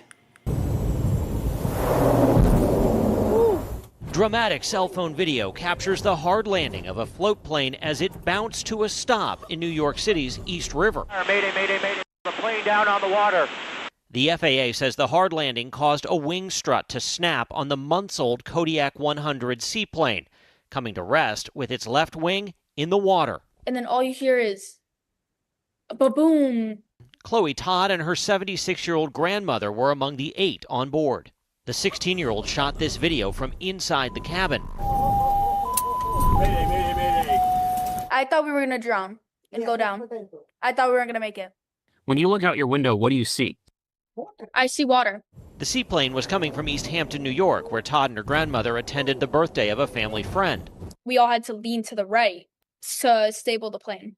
What's going through your mind as these alarms are going off and the captain's trying to get your life vest on? What the hell is happening? And am I going to be okay? And is my grandma going to be okay? Todd says rescuers were at the boat within about 90 seconds. After we hit the water, my dad called me. So I picked up and I was like, can I call you back? The plane kind of just like crashed. But I stayed on the phone with him while I was getting off the plane. Like I put him in my bag and he was just like there for it all because my grandma, like that's like my priority. There was an NYPD helicopter hovering nearby that reported the incident almost immediately. That likely sped up the emergency response some. Todd tells us the family did take Grandma to the hospital. We spoke to her as well. She was complaining about a potential concussion she was worried about, as well as pain in her ribs. But there are no reports of any serious life-threatening injuries from this incident. Chris Van Cleve, CBS News, Phoenix. First responders say the death toll from the double earthquake in Venezuela more than a week ago, you see right here, is still climbing. They now believe more than 3,300 people are dead in all of this. Here in Central Florida, people are stepping in to help. Your Seminole County community correspondent Catherine Silver shows us how from Sanford. Baby supplies, medicine, non-perishable food items. This is just a small glimpse of all the help that's needed in Venezuela. We met a family who's collecting donations right out of their home here in Sanford. We are from Venezuela, so this is the least that we can do for our people. Tatiana Neal and her daughter Catherine posted on social media and have been relying on word of mouth to spread the word that they have set up a place for people to donate supplies. They tell us they plan to keep up their collection drive for the foreseeable future because help in Venezuela will be needed for months to come. They say they had to do something after watching this disaster unfold thousands of miles away. Our family, it's fine, they are fine, scared, but it's a lot of families that are not. So it's almost like you cannot enjoy the relief of knowing that your family is okay because it's tens of thousands of families that are not okay. They have lost everything, they have lost people. They're encouraging people to stop by and drop donations right under this tent. It's happening here at 19th and Park Avenue in Sanford. We're sharing that location and the organization that they're partnering with to get all the supplies to Venezuela on clickorlando.com. In Seminole County, I'm Catherine Silver, News 6. Taking a look at where gas prices stand right now, they dropped 3 cents a gallon over the 4th of July period. AAA says the average price in Florida is now at $3.75 a gallon. In Central Florida, the cheapest gas is in Sumter and Lake counties at $3.70. Prices are still 67 cents a gallon higher than 1 year ago. It's still a little bit too early to know whether we will actually return to those pre-conflict prices that we saw earlier this year. By the time this year ends, it's really just unclear. Prices are still down from recent months. At one point, they were above $4.50 a gallon before talks with Iran eventually allowed tankers to traverse the Strait of Hormuz. We are getting an update on NASA's plan to send astronauts back to the moon. The NASA administrator says that we are on track to beat China to the lunar surface, but it's going to be close. Unlike NASA's recent historic lunar flyby, Artemis 3 will stay closer to home, orbiting Earth inside the Orion spacecraft. Their main objective, practice meeting up and docking with Blue Origin and SpaceX lunar landers. This mission will be a precursor to a 2028 moon landing mission. NASA Administrator Jared Isaacman talked about the plan over the weekend on CBS's Face the Nation. I'm telling you, in a very short span of time on Artemis 3, you're going to see the 3 most powerful rockets in the world, NASA's SLS, SpaceX's Starship, Blue Origin's New Glenn, and then you're going to have the landers come together in Earth orbit, test out their capabilities, very a la Apollo 9, give us the confidence in our landers for Artemis 4 in 2028. Now, Isaacman also discussed that recent explosion of Blue Origin's New Glenn rocket at Cape Canaveral Space Force Station. While the exact cause has yet to be determined, Isaacman said that they have narrowed the explosion down to a potential engine issue. I was on site with the team the next morning after that setback. I was there with Jeff Bezos and their CEO, Dave Limp, on the matter. We've helped provide subject matter experts to Blue Origin. We're helping with anomaly investigation on the rocket. We're helping with pad rebuild. Artemis 3 is set to launch from the Kennedy Space Center at the end of next year. Well, would you like to have fresh eggs from your backyard? Yes, please. It's something a Central Florida city is set to talk about in just a few hours from now. But not everyone qualifies. The rules include permits, inspections, and where the coop can actually go. Preserving a limited resource. I'm your Osceola County community correspondent, Stephanie Rodriguez. The water conservation efforts being considered in Osceola County. And as we head to break, a reminder that there is more to watch on News 6 Plus. Get caught up on Central Florida's news and weather at a time that works for you. 9 o'clock every night. Go on patrol with Trooper Steve, get clear on Florida politics, and celebrate the best of Central Florida with the News 6 Insiders. You can watch it all right now. Just get the News 6 Plus app loaded onto your smart TV. This portion of the news is sponsored by Original Mattress Factory.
Fresh eggs could soon be a possibility to have in your own backyard for Edgewater residents here in the city of Edgewater. I'm News 6's Jana Manahal, and a new ordinance, if approved on Monday night, would start to allow the use of backyard chickens as pets and provider of fresh eggs. Right now, chickens are generally prohibited in residential neighborhoods in Edgewater. The proposed ordinance would allow residents to keep hens, not roosters, and the birds could not be used for commercial purposes like selling eggs. And this isn't just a yes or no decision. The ordinance lays out very specific rules for how backyard chickens would be allowed across the city. If approved, the rules would limit how many hens residents could keep. Homes on smaller residential lots would be allowed up to 5 hens, while larger properties could have up to 7. If you live in an HOA, have certain lease agreements, or even deed stipulations, you may not be guaranteed to just get backyard chickens even if the city approves them. Coops would have to be placed in the backyard, meet setback requirements from neighboring homes, and be maintained to avoid odors or pests. Other Central Florida communities, including Orlando, Winter Garden, and Claremont, already allow backyard chickens under their own set of rules. If commissioners move to approve the ordinance on Monday night, it would still require a permit for the homeowner. That means a $25 fee and initial inspection. For now in Edgewater, I'm Jana Manahal, News 6. All right, we want to check back in now with meteorologist Julie Broughton. We've seen some wet roads out there. We need the rain, but you got to be careful. Right, and we do have a flood advisory in place for parts of Osceola and Orange County because we've already seen a lot of rain in a short amount of time. I'll show you that in just a moment, but I wanted to show you this trend on our rain chances as we move through the next several days. Notice Thursday and Friday down to 20%, so as our rain chances go down, our temperatures go up, and we could even be back in that heat advisory territory by the end of the week. Okay, here's a look at the radar scanning out, showing us we do have a couple of areas of strong storms, and again, looking at a flood advisory as well. I want to take the lightning off so we can see exactly what's going on. Our northern counties in pretty good shape right now, and the focus has now shifted to our southern counties. Our newest special weather statement is now for this area in northern Brevard County and southern Volusia County, and we've been talking about this the last couple of times here. We've seen you. 5:30 is when this expires, but we're talking about the potential of winds gusting to around 40 to 50 miles per hour, some small hail in there. And as we loop this, you can see it is kind of riding just kind of off to the north. This is where a couple boundaries have interacted, and that has produced a stronger storm. As we go farther to the south, a lot going on down in Orange and Osceola counties. We do have this large area encompassed in white. That is a special weather statement that is posted for Orange and Osceola counties. That is up until 5:15, and you can see just a huge area stretching from University Park down toward Conway, Flamingo. This is impacting the airport as well. And then this green area, it's kind of hard to see with all the rain. That includes the attractions. That is an aerial flood advisory. That is up till 6 o'clock. So this area you see near Kissimmee and Campbell over toward Four Corners, Narcoossee, you have already seen between 2 and 3 inches of rain. Another 1 to 2 could fall before we wrap up the evening. Clouds on rain forecast showing we'll continue to see some of these storms interacting, those boundaries interacting and intensifying as we head toward around 6, 7 o'clock. I think the showers will wind down by the middle part of the evening. We could still see some lingering light rain in some spots, but I think most of the heavier action will be over by 8 o'clock. As we take you into tomorrow, again, I just showed you that graph indicating that our rain chances will be a little bit lower tomorrow. We're trimming it back to 40%, and then we'll see drier air really building in by the middle of the week. Here's what it looks like right now from our downtown Orlando sky cam, looking off toward that cluster of storms I just showed you. That is that special weather statement. You can see just really dark skies, that rain shaft there off in the distance. 91 degrees right now, 73 in Kissimmee, and it is 78 in Daytona Beach. Here is your hour-by-hour forecast featuring Serge Shugsworth. He had a nice treat over the weekend. We also featured his brother, Mr. Bojangles, on Friday. 85 degrees at 7 o'clock. Still some rain between 7 and 8 o'clock, but then we will wrap it up between 8 and 9 o'clock. Overnight lows generally falling back in the mid to upper 70s, so we will see a mild and muggy start to your Tuesday. Highs tomorrow go to 93 degrees, then into the mid-90s. Look at that by Friday and Saturday. We're talking about highs around 97 with heat index readings around 109, 110 at times. Overnight lows stay in the 70s. Julie, thank you. Well, leaders say water is a limited resource. Now they're considering a new conservation ordinance. And it could change how often you water your lawn, the potential restrictions and fines you need to know about. That's next. As we take a live look at Mount Dora, you're watching News 6. We'll be right back.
Preserving a valuable and limited resource. I'm your Osceola County community correspondent, Stephanie Rodriguez. Osceola County is moving toward adopting a new ordinance that would protect the groundwater supply here in the county.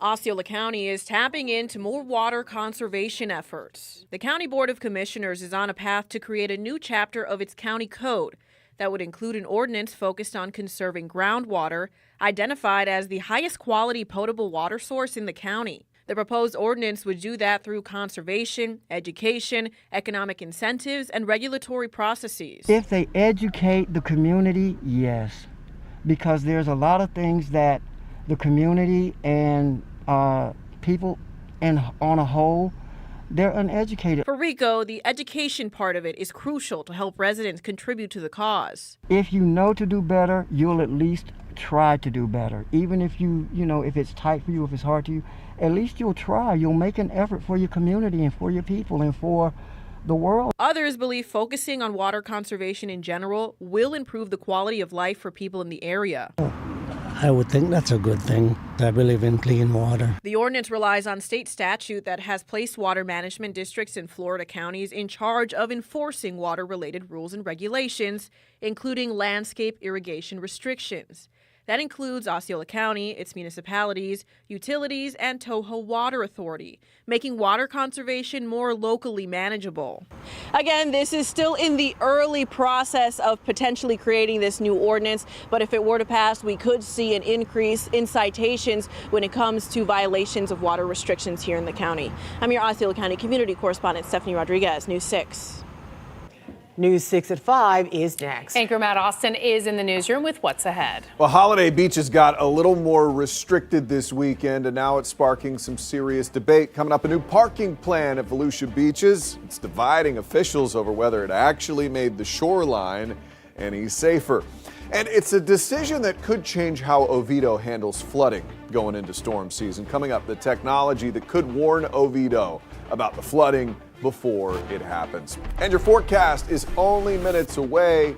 Don't forget, you can stream all of our newscasts and live cameras like this look at Daytona Beach for free anytime on News 6 Plus. Your meteorologist will take a look at where the storms are right now and where they're headed as we head into the evening. We'll be right back.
Now at 5, a push to make a day at the beach safer for everyone. I don't want to see another kid killed or another kid struck. And that's what the decision was made. Why the sheriff and the county are going head-to-head over cutting beach parking. And a new report is shedding light on a deadly gator attack in Seminole County. The evidence that helped investigators identify the gator that killed a Central Florida woman. Plus, predicting flooding before it happens. I'm Catherine Silver in Oviedo, where the city council will decide if spending thousands of dollars on technology to answer that question is worth it. You're watching News 6 at 5.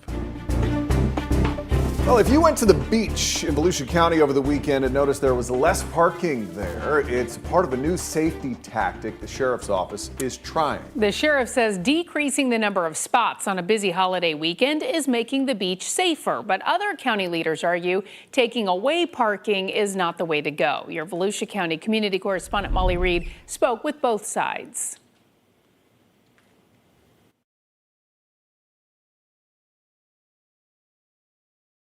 The county and the sheriff say that they are still evaluating how this worked over the 4th of July weekend and debating using it going forward on all major busy beach weekends. Some aren't on board with it, though. Myself, the deputy county manager, all the beach staff and my command staff sat down and talked about, is there something differently we can do to protect children on the beach? The sheriff says under this pilot, they take away 125 on-beach parking spaces at 10 of the county's busiest beach parks. During Memorial Day weekend, a 22-month-old girl was killed in New Smyrna Beach when she darted into the traffic lane. Before that, a 3-year-old was hit in April during Jeep Beach, but survived. I don't want to see another kid killed or another kid struck. And that's what the decision was made. The sheriff also posting this 16-minute video to Facebook, he says, shows deputies talking to families who appreciated it. I love it. I think it's a great idea. It's not drive free, it's no parking in that zone. So we decided, since a lot of families use the parks because of the amenities there, that let's try it. But not everyone agrees with the tactic. The solution is to open up more beach. Beach access is beach driving. So we got to open up more beach to where cars can get there and park and get out of the car and enjoy the beach. One of the most vocal against it, Volusia County Council Chair Jeff Brower, who thinks opening up the beach more would actually keep it safer and thinks this method is a way to start limiting beach driving altogether. Don't take away more parking. Don't take away more beach access. And that is what's happening. Again, this was just for the 4th of July weekend. So far, the county says it's going to gather more feedback as part of its operational review, but have not said how it's going to do so yet. It says it will then use that and other evaluations to debate using this in the future. I'm your Volusia County community correspondent Molly Reed, News 6. Speaking of the beach, here's a live look. Right now over Daytona Beach, we're seeing scattered afternoon storms developing after highs reach the low to mid 90s. Yes, today. some dark clouds out there off in the distance. And later this week, though, we are expecting some changes. Meteorologist Jonathan Keg is standing by with more on that. Yeah, and it's going to be hotter and drier going forward once we get beyond these thunderstorms over the next couple of days. A few nasty ones here. Again, the dark clouds we saw toward Daytona, a couple of showers to the north looking south. There's the bigger thunderstorm over Mims and Titusville right now. We'll take you further in towards the Osceola, Orange, Brevard County junction here, and you see the scattered thunderstorms really erupting. Tons of lightning strikes, well over 300 over the past 15 minutes alone, just in this boxed area. This is all kind of lifting back off towards the north and east. So again, Titusville, we're getting rocked right now with some thunderstorms, but more will be on the way as this big cluster slides right back up, almost going to be running parallel to I-95. This will hit at the outskirts of Rockledge and then back toward Merritt Island as well over the next 45 minutes to an hour or so as these slowly meander on. Elsewhere, we're watching a few more scattered thunderstorms try to develop again closer to the I-75 corridor. We had thunderstorms earlier, so it's going to be harder for these guys to last a little longer, but still some downpours and lightning strikes going to be possible through the remainder of the evening. I'll show you the high-resolution future radar and show you exactly what to expect for the rest of this evening. And then we'll look ahead to the drier and hotter days to come, coming up at about 5:17, guys. All right, Jonathan, as we are dealing with daily summer storms, two close calls are now sharpening the warning. Lightning does not have to strike directly to turn dangerous. A Volusia County lifeguard is recovering today after he says he was indirectly struck by lightning while helping beachgoers on Ormond Beach. Damian Curry says a strike near his car sent a shock through his body over the weekend, but he is expected to recover. In a separate incident, the Seminole County Sheriff's Office says one of their own was also hurt when lightning hit a tree near Mullet Lake Park. He was taken to the hospital and is expected to be okay. With more storms expected through the week, officials are urging everyone to stay weather aware and get to shelter at the first sign of thunder. And now is the time to make sure you have the News 6 weather app on your phone. We'll send you alerts when lightning is close to your location. It is all free. Just search WKMG in your app store. New at 5 now. Investigators looking for more victims. They say a Marion County man was caught repeatedly sexually abusing a 13-year-old girl. The sheriff's office says her parents found explicit messages on her cell phone. That discovery sparked an investigation into this guy, 25-year-old Anthony Groves. Investigators say the girl told detectives the abuse happened multiple times over the past month, and Groves also sent her sexually explicit content through social media. The sheriff's office says Groves initially denied the allegations, later admitted to it. He's now facing 5 counts of sexual battery of a child, along with charges of sending harmful material to a minor. In Seminole County, we now know which alligator killed a Central Florida woman during a deadly attack in the Little Big Econ River.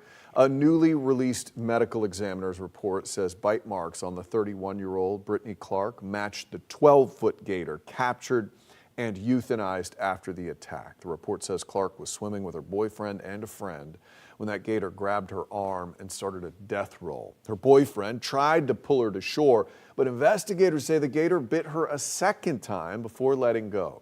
The medical examiner says a row of teeth from the gator's head matched bite marks on Clark's arm, confirming it was the animal responsible. Brittany's family just launched a GoFundMe asking for help to get her remains back to her family in California. We have the link posted on our website, clickorlando.com. Taking a live look at the White House now, where President Trump held a one-of-a-kind ceremony this morning to celebrate the official launch of his new investment accounts for American children. Trump accounts went live on the 4th of July, 1 year after they were approved by Congress. And now at 5, reporter Maddie Gannon has the details on what families should know. President Donald Trump bringing in a dual opening of the New York Stock Exchange and NASDAQ from the Oval Office, marking the first time that was done and the first day of trading since his Trump accounts went live. On Saturday, July 4th, our administration deposited one-time seed contributions of $1,000 each into the Trump accounts of over 500,000 American children. The IRA-style investment accounts are available for every U.S. citizen with a Social Security number under 18, but only children born between 2025 and 2028 are eligible to get the $1,000 from the government. Family, friends, employers of parents, and more can add funds throughout a child's life. The American dream belongs to every child, and today we are equipping the next generation with the right to claim their rightful share of it. The Treasury Department says more than 6 million Trump accounts have been opened. Parents can create one by sending a form to the IRS, and an app will allow them to track investments. When the child turns 18, they can use the funds penalty-free for certain expenses like college, buying a first home, or starting a business. Trump lauded the accounts as a miracle, but some in the financial world have reservations. My issue is that it's going to end up benefiting wealthier families, those families who can put in that maximum allowed every year, which is $5,000. In Washington, I'm Maddie Gannon. New rules could soon change how students use e-bikes and e-scooters on Orange County school campuses. Tomorrow, school board members will consider new restrictions after a rise in student injuries and near-miss incidents. Under the proposed policy, elementary school students would no longer be allowed to bring e-bikes or e-scooters onto campus. Middle and high school students could still use them, but they would have to park them in certain areas. The rules would also ban riding the devices on sidewalks, athletic fields, courts, or other areas of school property. Too fast. Slow them down. School board should definitely be doing something. 100%. District leaders say they're proposing the changes because more students are riding these things to school, and they have seen an increase in crashes and close calls on and around campus. The school board is set to discuss the proposals at tomorrow's meeting.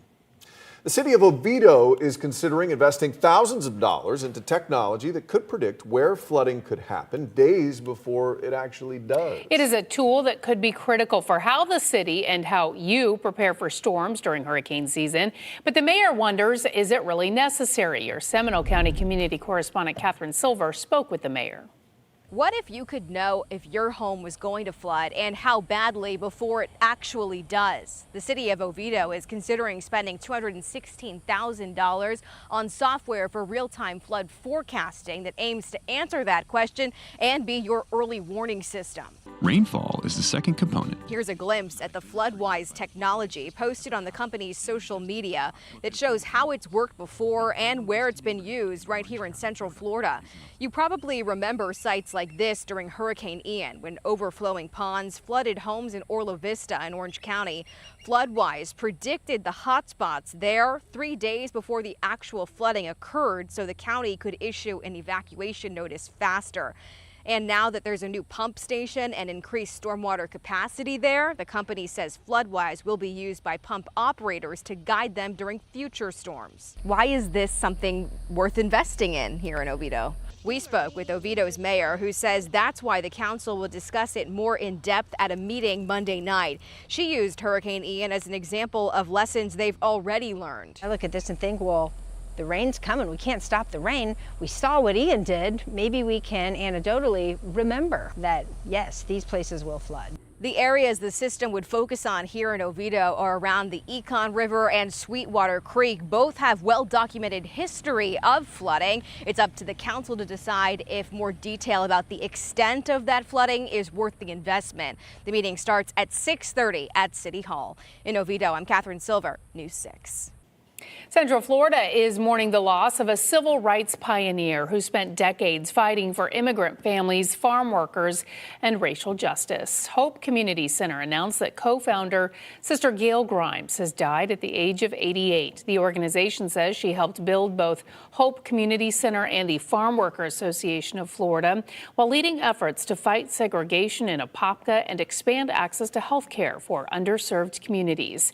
Even after retiring, friends say she continued advocating for others because she believed the work of justice was never finished. The center posted this statement saying, in part, Grimes reminded them it's love and it's belief in each other, that all of us have something to give, that we are learners and we are teachers. They say those words continue to guide their mission today. Well, an alligator bite as a fish camp leaves a child seriously injured. Now the family says his whole life is forever changed. The two loves of his life were baseball and fishing. That's what he did all the time. If he wasn't playing baseball, he was fishing. So. Coming up, how he is starting over back home, and the one thing his family says could get him back to the sports he loves. Plus, Americans are owing more on credit cards than ever before. Coming up, how high interest can turn a small balance into a long-term money trap. You're watching News 6 at 5 as we take a live look at Port Canaveral from our Launch Credit Union cam. We'll be right back.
An 11-year-old boy is back home in Pennsylvania after losing his hand in an alligator attack during a father-son fishing trip last week in Marion County. And it's just one of several gator bites we have seen in recent weeks. Now his family is sharing what happened, and the support, they say, is helping him through a long recovery. News 6's Alex Cook is in Umatilla.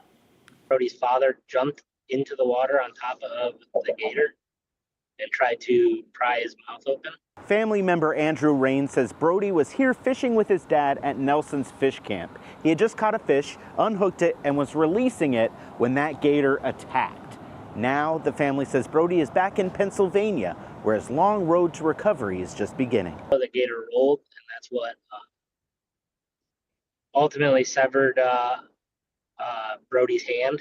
The family says the attack was over in moments, but what comes next for Brody won't be. He's back home with his mom now, beginning to adapt to life without his right hand. The two loves of his life were baseball and fishing. That's what he did all the time. If he wasn't playing baseball, he was fishing. So the family says his travel baseball coach drove to Florida to visit him in the hospital. Since then, they've been raising money through GoFundMe to help with medical bills and lost income. I just want to see him smile again and get back to being the same kid I knew. That's really it. The family says they're grateful for every person who's donated, shared Brody's story, or reached out to ask how they could help. They said it helps them realize they're not in this alone. In Umatilla, Alex Cook, News 6. It's just a crazy story. I mean, you know, we all go fishing with our kids and never expect something like that to happen. And it feels like we've had so many of these stories just in the last couple of months, way more than we normally would have in 8 months. It's wild. All right, let's get you over to meteorologist Jonathan Kagas, because that radar is popping right now. Guys, we have a severe thunderstorm warning in place for Orange County now. These cells we were watching about 10 minutes ago have beefed up even further. This is going to include the Bithlo area and back toward Christmas as well. And we're going to be watching this again work their way off towards the north and east. This big cluster of thunderstorms moving out of northeastern Osceola County, eastern Orange County. All of this is kind of converging on the northern half of Brevard. So Titusville, Mims, we have a thunderstorm now. We're going to be getting more in the way of rain sliding through. Let me take you a little closer here just to show you where exactly we have this. We're going to take you closer into Christmas. This is where we do have that severe thunderstorm warning. Again, East Colonial Drive right now, that's where we have the heaviest rain, maybe some small hail, likely pea-sized hail, nothing too big. Toyota Creek Road, we were watching that, Taylor Creek Road, Matthew Street, and into Bishop Avenue. That's where we can have some pea-sized hail falling in this little appendage of this cluster of thunderstorms. Also, Bithlo into Lake Pickett, there's really nothing going on now. We do have lightning striking far away from the parent thunderstorm, a few miles away anyway. Right there, you see it there as we head towards Colonial. But nonetheless, as we zoom out, this is where we have the strongest part of the thunderstorm, probably about 5 to 10 minutes away. So it's going to be an early heads up that the wind is going to start to increase over the next few minutes or so. And then we just have all of this mess over the northern side of Brevard County through Oak Hill. We're on kind of the northern appendage of that. All of this, again, is working from the north and east to the from the south and west to the north and east. Let me turn on the loop for you so you can see how this all came together and where this is heading. Again, Rockledge, early heads up as well. Port St. John, as all this heavy rain continues to work its way back towards the coast tonight. I think for the next couple of hours, we're going to be in this mainly east of I-4. There's 6 to 7 o'clock. I think Future Radar doing a phenomenal job tonight. Almost has the footprint of what's going on now in real time. And you see it kind of blows back to the west a little bit. There's 8 to 9 o'clock on your Monday evening where we may have a few thunderstorms linger. Should not be as intense as what we have out there right now because we did have storms on the west side of Central Florida earlier. There's 5 to 6 o'clock on your Tuesday morning. I think we start things off on the dry side, and then we'll pop a few more thunderstorms into the afternoon. I don't think it's as widespread as what we're seeing out there today, and I think that's going to start a trend of some drier air and some drier days coming. Look at this shot here at Daytona Beach with our Daytona Beach Skycam. Again, we're looking down the beach to that whole mess that I just showed you on radar a few minutes ago. That's going to be looking straight down almost A1A back to I-95. 78 degrees right now. We are dry. The bigger thunderstorms are well off towards our south. 90 in Wildwood right now. We are at 87 degrees in Sanford, 81 in New Smyrna. We're back to the upper 70s in Sanford, 77 in Orlando, mid-70s in Holopod. That's going to start your day tomorrow. Then we're back to the low to mid-90s. Storm chances back to 40% throughout the afternoon tomorrow. And again, we're going to watch those storm chances really come down further as moving to Wednesday, only 30%, back to the mid-90s, mid to upper 90s, I think, starting on Thursday into Friday. Look at these days coming up. Much drier as we head towards Thursday and Friday. Rain chances at 30% over the weekend. High temperatures back to the upper 90s, guys. All right, Jonathan, thank you. Open your camera app, scan the QR code on your screen right now and click the link. We want to see your weather pictures and videos. They could end up on TV. You can also go to clickorlando.com/pins and upload your pictures and videos that way. Well, credit card debt is impacting millions of Americans. Still to come, what experts say is causing the debt and what could happen if it does not get better. Here's a live look at downtown Orlando from our Light Orlando Delivering Hope camera. Be hopeful to get some rain. You're watching News 6 at 5. We'll be right back.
Americans are drowning in credit card debt, and new data shows it's only getting worse.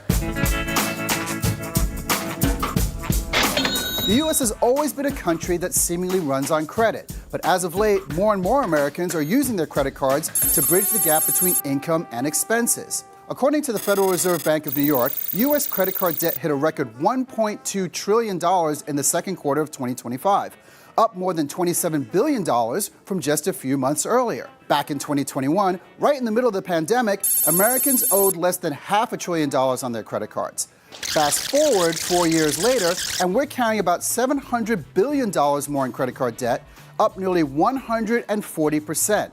Increased credit card debt is a sharp reminder that inflation and slow wage growth are forcing millions of families to lean on plastic just to make ends meet. And it's not cheap debt. According to LendingTree.com, the average credit card interest rate now tops 21%. Nationwide, the average unpaid credit card balance is about $7,300. But in places like New Jersey and Florida, that average tops $9,000. So far, delinquency rates, balances overdue by more than 30 days, have stayed steady at around 2.9%. But that's nearly double what we saw before the pandemic, when delinquency rates were only about 1.5%. Economists warn that if inflation doesn't cool and wages don't rise, more Americans could find themselves stuck in what some call the credit card treadmill. For Dollars and Cents, I'm Donovan Myrie. Well, a woman pays for a puppy she thought was great, healthy. A News 6 investigation that uncovered questions about the dog's documents, though. Coming up, the new law giving pet buyers more power to hold sellers accountable.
Well, glad you're with us. I'm Lisa Bell. I'm Matt Austin. You're watching News 6 at 5. We are following several top stories for you right now. We have learned which gator killed a Central Florida woman during a deadly attack in the Little Econ River area. A newly released medical examiner's report says bite marks on the 31-year-old named Brittany Clark matched the 12-foot gator caught and euthanized after the attack. The report says Clark was swimming with her boyfriend and a friend when that gator grabbed her arm and started a death roll.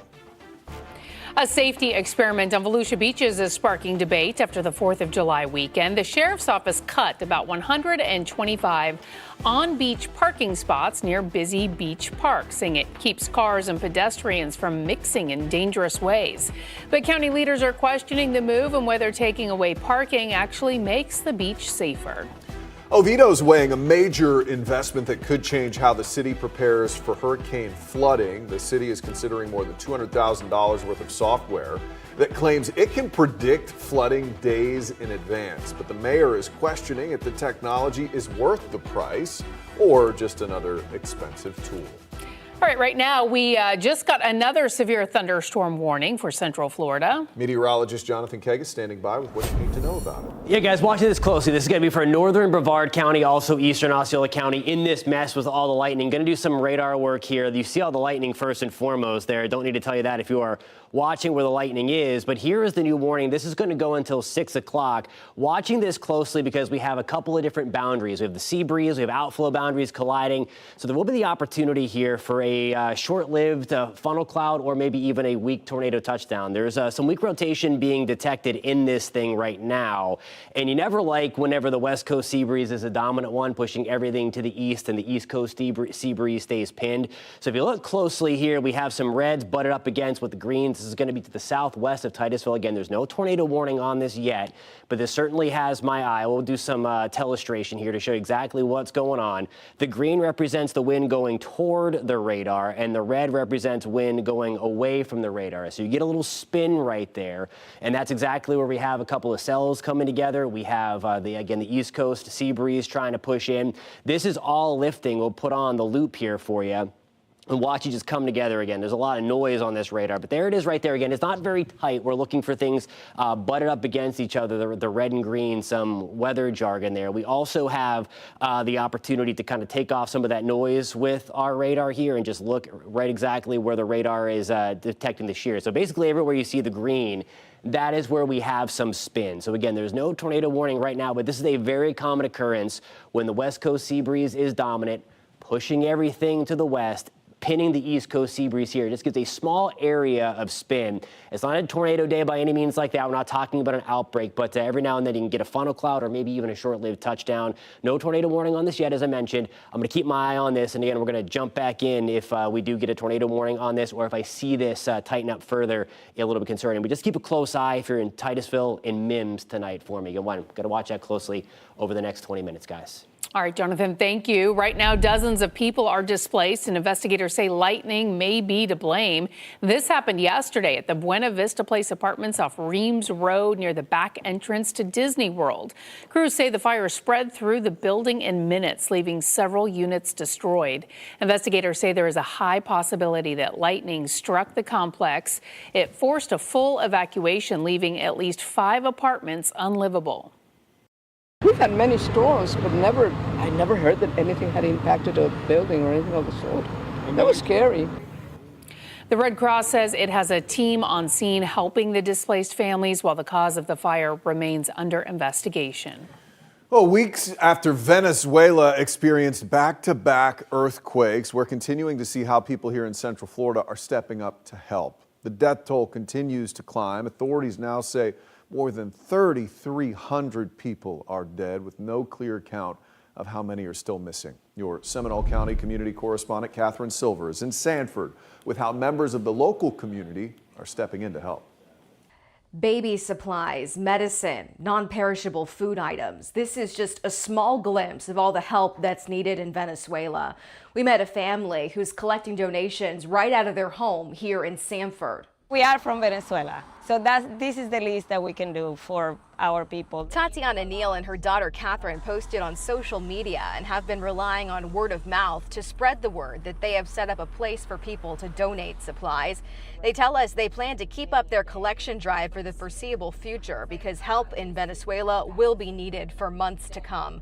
They say they had to do something after watching this disaster unfold thousands of miles away. Our family, it's fine, they are fine, scared, but it's a lot of families that are not. So it's almost like you cannot enjoy the relief of knowing that your family is okay, because it's tens of thousands of families that are not okay. They have lost everything, they have lost people. They're encouraging people to stop by and drop donations right under this tent. It's happening here at 19th and Park Avenue in Sanford. We're sharing that location and the organization that they're partnering with to get all the supplies to Venezuela on clickorlando.com. In Seminole County, I'm Catherine Silver, News 6.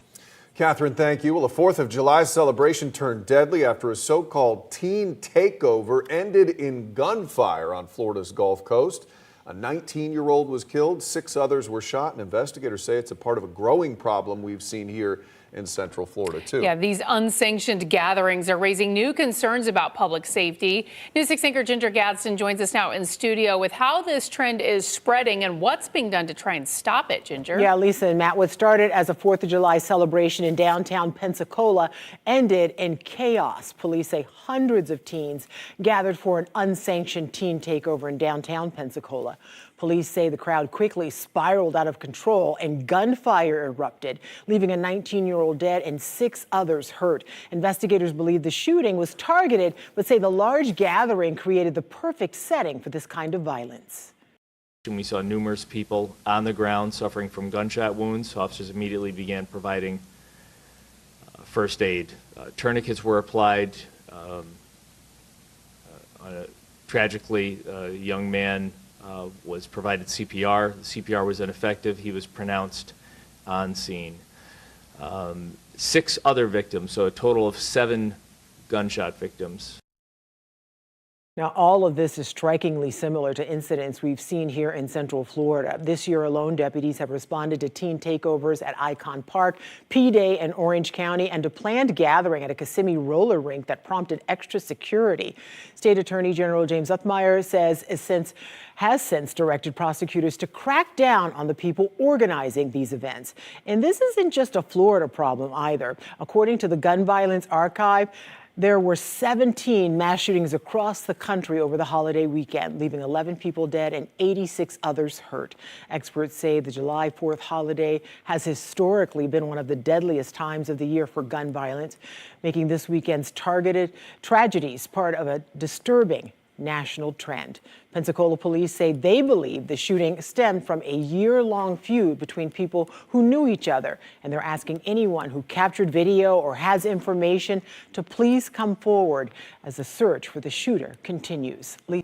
All right, Ginger, thank you. Some drivers are facing charges or hefty fines after a holiday weekend crackdown in Orange County. The Orlando Police Department says its DUI enforcement team joined officers from 10 agencies in a countywide operation targeting impaired drivers. In all, officers made 78 traffic stops, issued 31 citations, and made 3 DUI arrests. Police also recovered illegal drugs and say one of the DUI arrests stemmed from a traffic crash.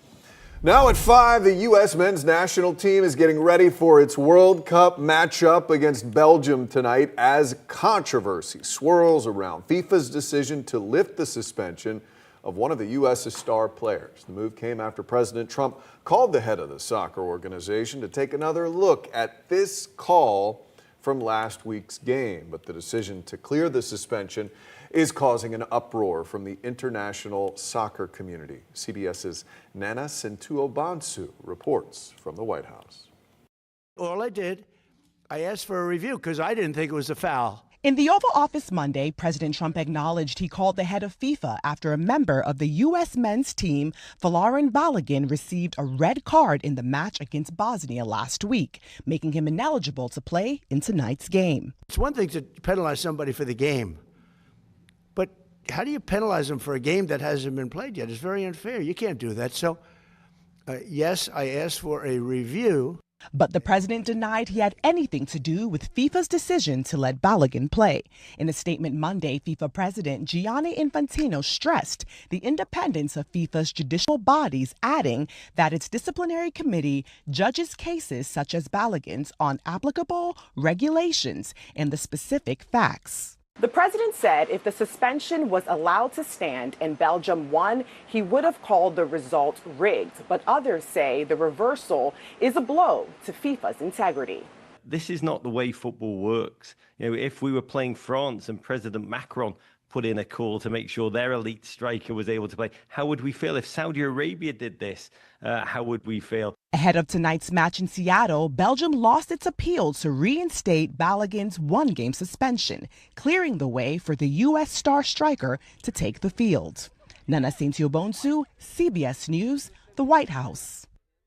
We're probably going to need him tonight while ignoring road signs and doing something like taking a curve too fast. It can lead to an uncomfortable situation on the road or worse, a crash. Today on Trooper Steve on Patrol, Steve looks into a wreck at a curve that someone took too fast. I want you to check out this video. Take a look at this. This is what I saw out on the Apopka Rants and Raves page. And it was basically a white sedan headed southbound at a high rate of speed, which a lot of vehicles, since I've been sitting out here, are flying, and then they realize, oh, I messed up. But look at this vehicle. White vehicle headed southbound, loses control and slams right into the fence there, knocking down a pole. There was comments, well, they need to put speed humps in. They need to do this. Do you need me to wake you up every single morning? Do you need me to come and put your seatbelt on and tell you to slow down? No, you're a grown adult.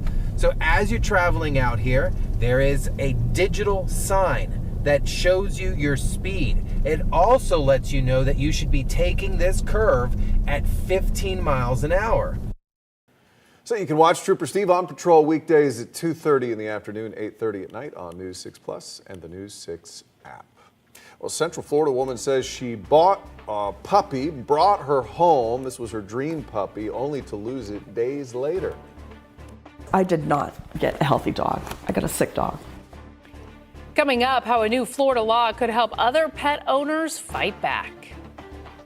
There's more to watch on News 6 Plus. You can get caught up on Central Florida's news and weather patterns at 9 o'clock every night. Go on patrol with Trooper Steve. Get clear on Florida politics from Politically Motivated.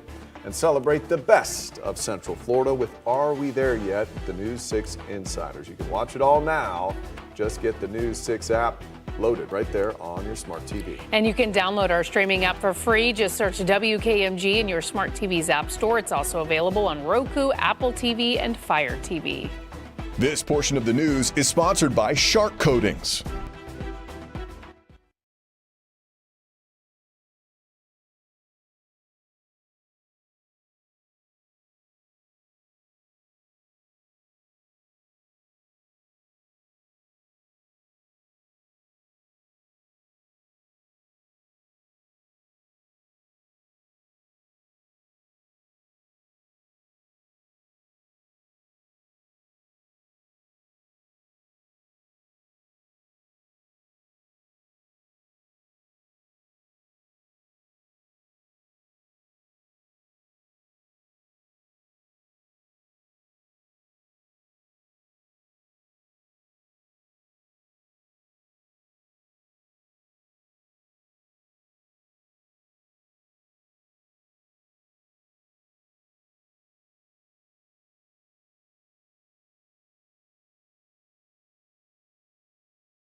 A grieving dog owner says she was sold a sick puppy but never got a refund.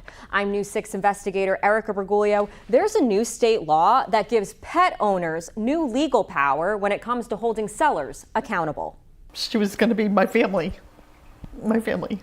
Just days after Christine Messina brought a golden retriever puppy home, the dog suddenly died from a severe intestinal issue. I did not get a healthy dog. I got a sick dog.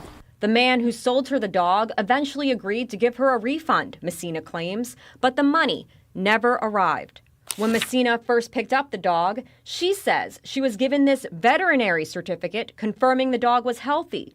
She says she also received this American Kennel Club certificate confirming the dog's pedigree.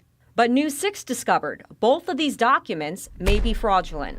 Messina's story is the kind state lawmakers had in mind when they passed a new state law to strengthen protections for people who buy cats and dogs. Under the law, which took effect July 1st, if a pet is sick, any financing tied to the purchase must be canceled without penalty if the buyer returns the animal. It also removes the current cap that limited how much veterinary care buyers could recover from a dealer and allows them to take a seller to small claims court and get a minimum of $2,500 if the seller was deceptive. The law also directs the Florida Department of Law Enforcement to publish information about people who violate animal cruelty laws. The Department of Agriculture says it is investigating multiple complaints linked to that website where Messina says she bought the puppy. After our investigation, that website vanished. Erica Bergoglio, News 6.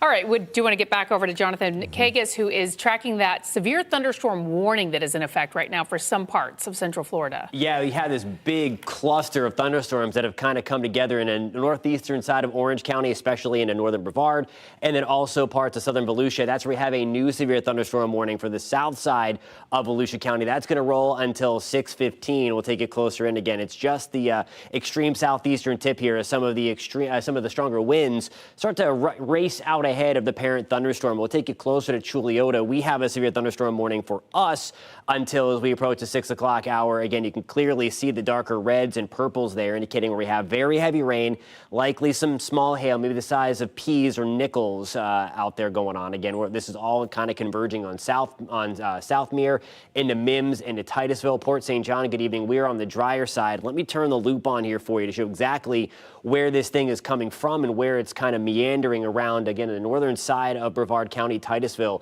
we have very heavy rain, lots of lightning. Mims, same for us, as this just slowly meanders to the north and then maybe button hooking back a little bit to the north and east. Let me pause this loop for you. I'm going to take off the lightning so we can see what's going on. There is a lot of lightning. And before we were talking about the opportunity for a little bit of rotation in this, so we're going to inspect this a little further here. I've been keeping my eye especially on the Titusville area. And what I'm seeing now as we kind of focus in on this in real time, we do have a little bit of spin, but the reds and greens are kind of far away from each other. So I'll mark that out exactly what I'm talking about. We have some of the wind going away from the radar here and then going toward the radar on this side. It is very, very broad. So that's what we like to see. We don't like to see any kind of spin, but when you see the reds and greens right up against each other, that's what we call a tight rotation. We do not have that. Again, watching that closely because as I was talking about before, anytime you have the East Coast sea breeze kind of pinned right along the I-95 corridor, that's when you always have to watch for just a quick fused weak tornado or a funnel cloud. I haven't had any reports of that, but we've certainly seen some spin within this cell. Elsewhere through Central Florida, we do have other development across the southern side of Lake County. This is going to work its way back into Orange County. Put the loop on that for you to show you the progression here just south of Claremont. Lake Apopka, we are dry now. I'm watching this for you to see if this grows upscale a little bit and grows a little bit further back to the north. Some of the green boxes you see popping up every now and then, those are flood advisories because we have had so much rain. But I mean, the main cell of concern for the next hour, give or take, is going to be this one here in Brevard County, and this one should gradually peter itself out over the next 30-ish minutes. There's 6 o'clock. I think Future Radar doing a phenomenal job tonight. It pretty much hit the nail on the head with where the placement is of this one really nasty thunderstorm. It will eventually die down as some of those storms we have west of I-4 fizzle out as well. There's 5 o'clock tomorrow morning. Things are looking pretty good. I think we're on the drier side. And then we'll just see a few scattered thunderstorms into the afternoon. Not too widespread. Certainly nothing like what we we are seeing out there right now. And I think tomorrow is kind of the start. See a few more scattered thunderstorms late into the evening. But I think tomorrow is kind of the start of a downtrend in thunderstorm chances for the rest of your work week. There's a live look, Port Canaveral, Brevard County with our Launch Credit Union camera. Temperatures back into the 80s and lower 90s. Now here's a look at your forecast. Your forecast is sponsored by Advent Health. We're back to the mid-90s. We're at 94 in Apopka tomorrow, 94 in Celebration. Lake Penisoffkee, good evening. We are at 94. Storm chances at 40%, the highest again, closest to the I-95 corridor, the Atlantic beaches, late tomorrow afternoon and into the early evening. Storm chances then start to tick down a little bit. 30% shot on Wednesday, 20% chance on Thursday. We're back to the upper 90s on Friday, Saturday, into Sunday with rain chances trying to tick back up a little bit as we get into the early part of next work week. Some hot temperatures in there, my friend. Well, here's a live look at downtown Orlando from our Light Orlando Delivering Hope camera. Some stern looking clouds out there. You're watching News 6. We'll be right back.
All right, we are watching one severe thunderstorm warning. This is going to roll till 6:15 for the southern half of Volusia County. Really, it's the extreme southern tip here. We're watching this big cluster of thunderstorms. We've been tracking this with you guys for the last 2 hours. I'll turn the warnings on for you so you can exactly see where I'm talking about. And there is the southern fringe of Volusia County. This also extends back into Seminole County. This does include us in Oviedo. If you have the New 6 weather app, you got that alert. It is a free download, by the way, and you can track these thunderstorms right alongside me tonight. Chuliota, Lake Pickett, that's where you have have the heaviest rain right now. So, Oviedo, I think the worst of it for us is just to your east. Southmere, I'm watching this closely for you as we have some gusty winds and some very heavy rain continuing. Titusville, look at how red the radar is. The darker the red, the heavier the rain right now. We are just continuing to watch that roll right on through. Let's check some of the rain rates in this. In addition to wind gusts up to 60 miles an hour, we have these very intense rainfall rates in purple here, normally indicating 4 to 6 inches per hour. That means if the storm itself stayed on top of you guys for an hour, we'd pick up that much. And you see Titusville, we saw that very heavy rain, about 7.5 inches per hour. It should stop within the next hour. We're watching this closely. I'm tracking this for you further coming up on News 6 at 6. All right, Jonathan, thank you. Ginger Gadsden is in the newsroom with what we are working on for News 6 at 6. A push for safety in Orange County as leaders look to keep kids safe ahead of the upcoming school year. Coming up, the discussion around e-bikes as school leaders weigh a proposal to add restrictions to these devices. Plus, a very busy weekend at the beach for the 4th. There's now debate about a parking proposal in Volusia County. And this is a live look at downtown Orlando from our Light Orlando Delivering Hope camera. Look at those clouds. Meteorologist Jonathan Kegas will join us again in just a few minutes to talk about what's going on out there. You're watching News 6. We'll be right back.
I don't want to see another kid killed or another kid struck. And that's what the decision was made. Don't take away more parking. Don't take away more beach access. A new parking pilot program sparking debate after the holiday weekend in Volusia County on how to move forward for busy beach days. Plus, a scary story after an 11-year-old is back home up north after losing his hand in an alligator attack. The support he's now getting. And cracking down on e-bikes and e-scooters. I'm News 6's Mike Valenti, and coming up, we look ahead at tomorrow's highly anticipated meeting of the Orange County School Board. News 6 at 6 starts now.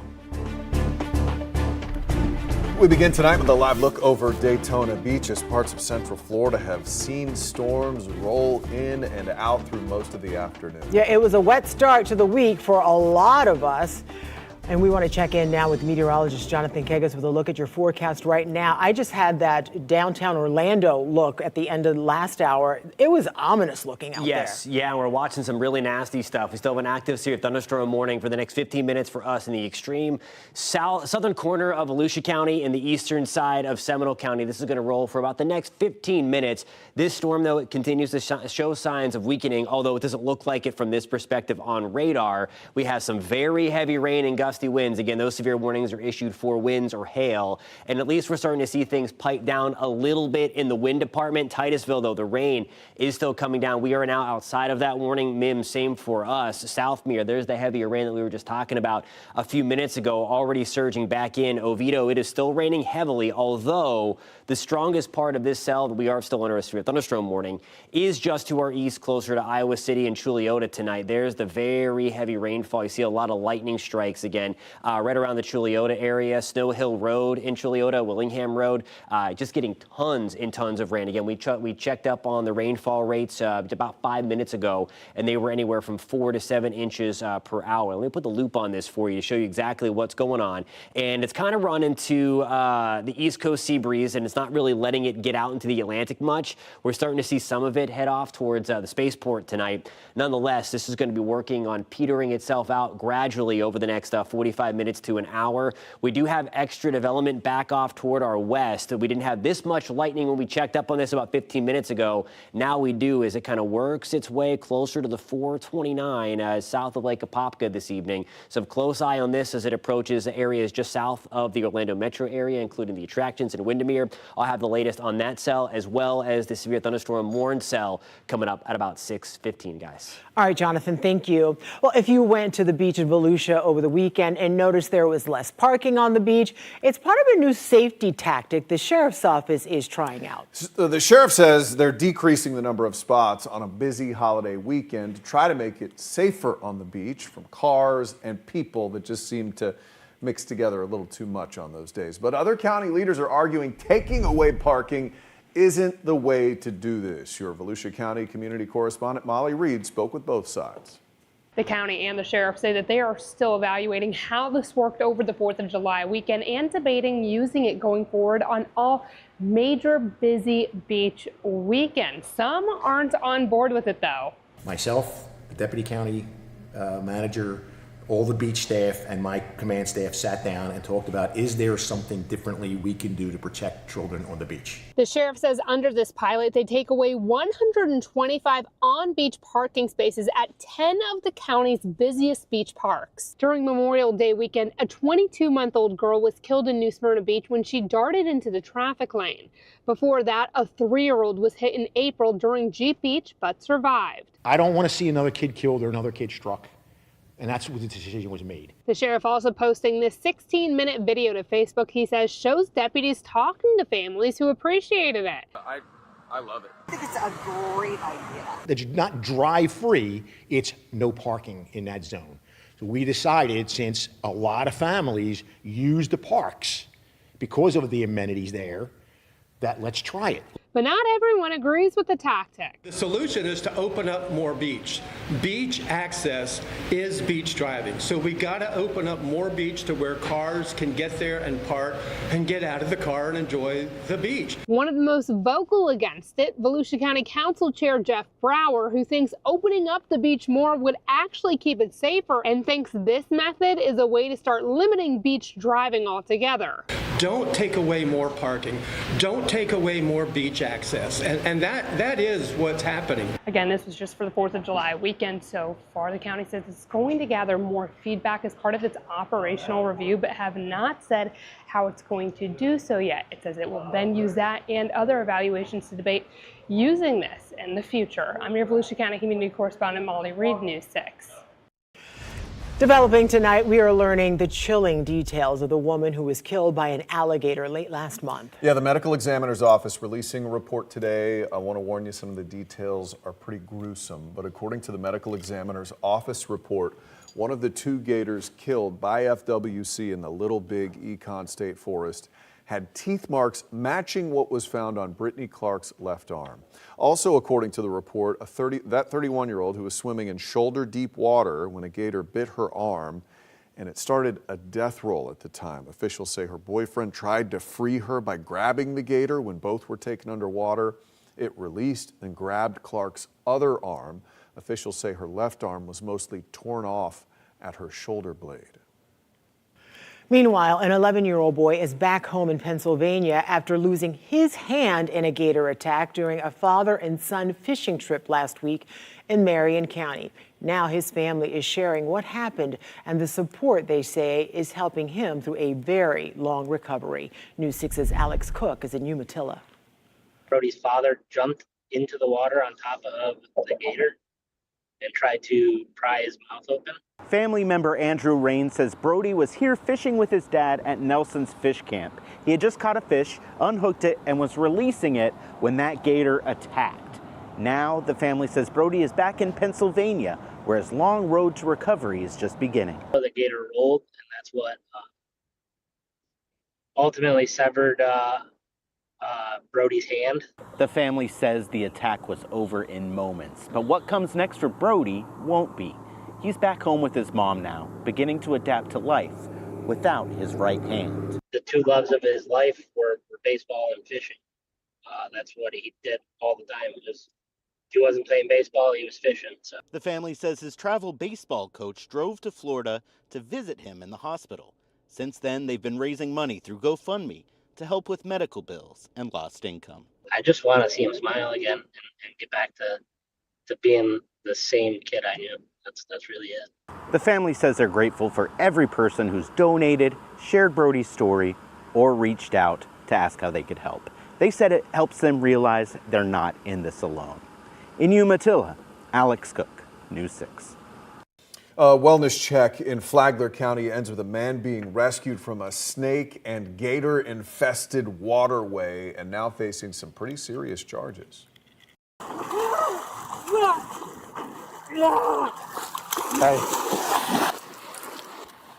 So deputies say they found Ryan McMinn lying on the ground shirtless in front of an elementary school. When a deputy tried to check on him, the sheriff's office says he ran off. Then got calls about him trying to climb up someone's house. Deputies found him near a canal behind the home and asked him if he was okay when he ran into the gator and snake-infested water there. Deputies went in to get him. That's when deputies say he grabbed a deputy's head and pushed it underwater. After getting McMinn to shore, he was arrested for battery on a law enforcement officer. Happening tonight, the city of Oviedo is considering investing thousands of dollars into tech that could predict where flooding could happen days before it actually does. The city could spend $216,000 on software for an early warning system. During Hurricane Ian, overflowing ponds flooded homes in Orla Vista. The technology, FloodWise, showed hotspots days before the actual flood warning, allowing leaders to get the word out faster. The area the system would focus on here in Oviedo, around the Econ River and Sweetwater Creek, which already have a documented history of flooding.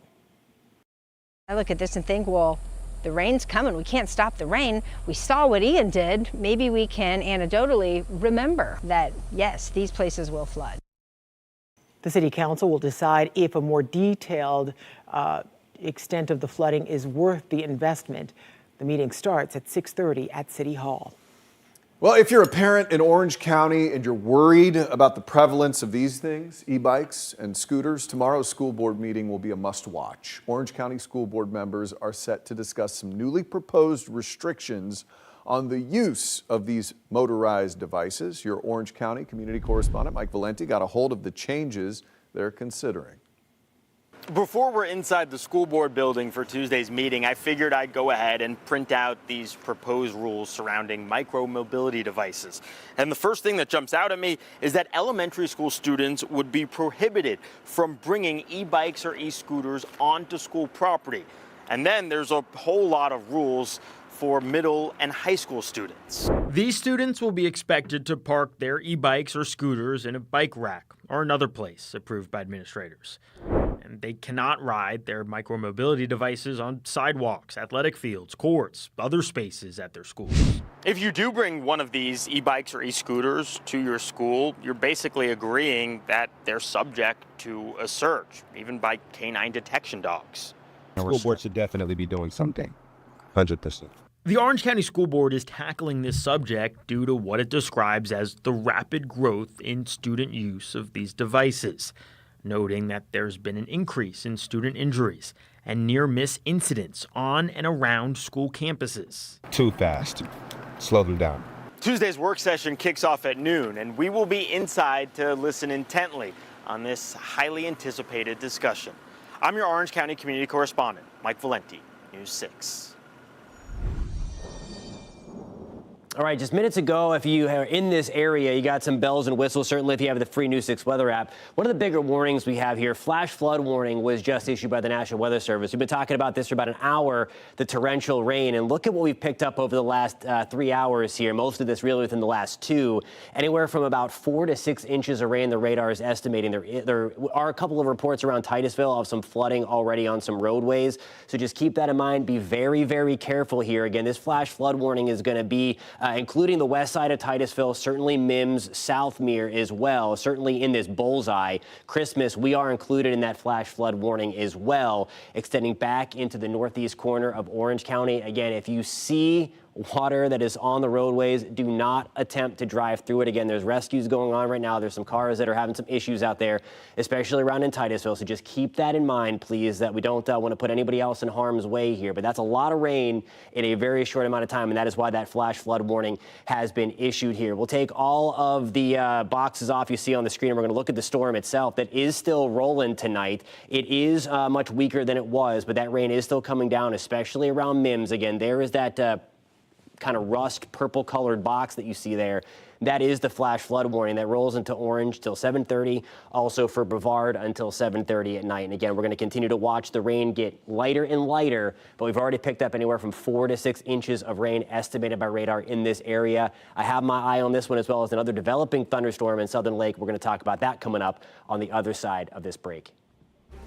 This portion of the news is sponsored by Advent Health.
Well, a devastating scene out of Venezuela tonight as the death toll there has once again gone up after back-to-back earthquakes last month. Officials say at least 3,300 people are now dead, up 388 from the last count. Now, neighbors in Central Florida are offering some support weeks after the devastating quakes.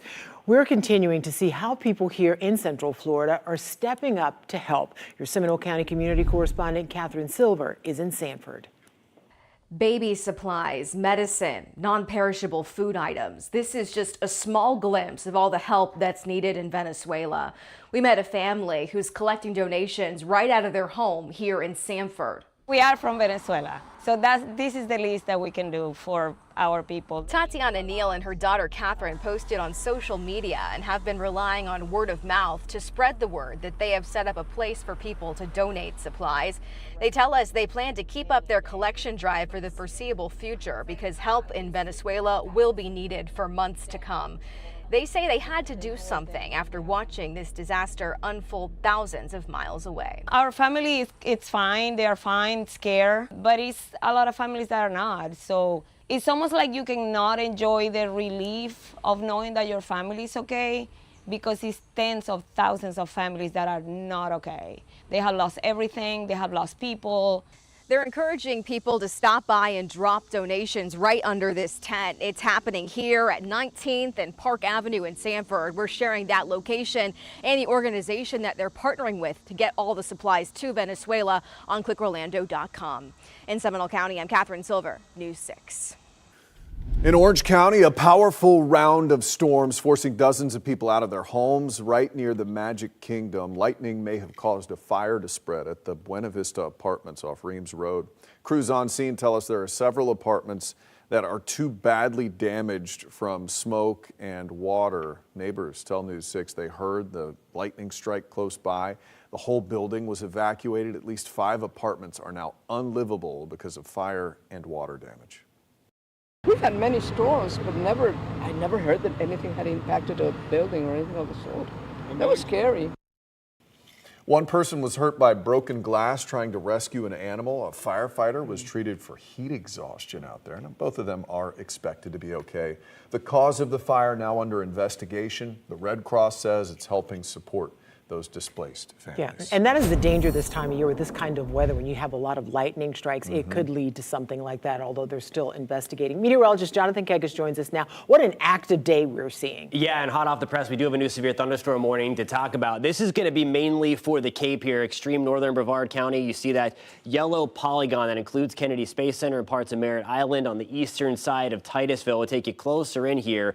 Wilson also included in this. Again, most of this over Kennedy Space Center property. There's the Crawlerway, for example, and then you see in most of the shuttle landing facilities and things like that. So most of this, again, is over. If anybody's watching from Kennedy Space Center tonight, that's where we have the biggest deal here. The eastern side of Titusville is included in the warning, so you may have had an alert come up on your phone. Again, where you see the darker red here, this is where I'm concerned with some of the wind gusts. Now, just to the west of that, further back, this is the same cell that was responsible for putting down 4 to 5 to maybe 6 inches of rain within the last 2-ish hours in this kind of rust or purple shaded color there. That is a flash flood warning. That's going to be for northeast Orange County and also northern Brevard until 7:30 here. That does include the west side of Titusville, Mims, Southmere, Christmas, and then just continuing to watch for any flooding and ponding on the roads for sure. That is why that flash flood warning is in place. We're going to look here over the last couple of hours and estimate here how much rain has fallen. We'll go back to 3 hours to give you the full glimpse. Most of that has fallen, though, in about 2 hours. This is where we may be having some issues again. North Dixie Avenue, Dairy Road. This is going to be just as you go from Titusville into Mims and taking it closer back to the Mims side into Holder Road and into Parish Road. That's where, again, you see that big bright bullseye. We're going to pull out the dabber here and estimate. These are radar estimates now. If you have any reports, you can hit me up on Facebook. Again, if you have any pictures, when you can do so safely on the free News 6 weather app, not only can you get alerts and track these storms alongside me tonight, but you can also submit any photos. If you do happen to catch any photos of flooding, we'd like to see them and showcase what's actually going on out there. Again, the radar estimating anywhere from 5-ish inches of rain falling in just about 2.5 to 3 hours. That extends further back into Orange County is this kind of yellow and orange footprint here. Bithlo, we were on the kind of tail end of that storm cell that kind of petered out. This was the junction that we were tracking with you guys for about 2 hours where these storms were kind of coming together.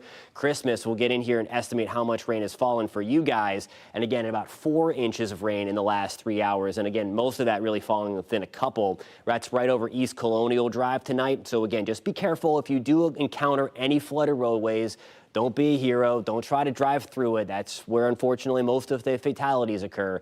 And when you get the big warning like that, the flash flood warning, these aren't the typical flood advisories where you might encounter some ponding. You only get that flash flood warning when there's significant flooding going on. So again, just keep that in mind, please. There's 7, 8 o'clock. We're still watching a couple of downpours and a rumble of thunder, mainly now toward the I-75 corridor, expecting that cell that has caused some issues tonight on the east side of Central Florida to peter itself out, pretty much rain itself out. There's 5 o'clock tomorrow morning. I think we're starting things off dry. We'll fire up a couple of thunderstorms into the afternoon.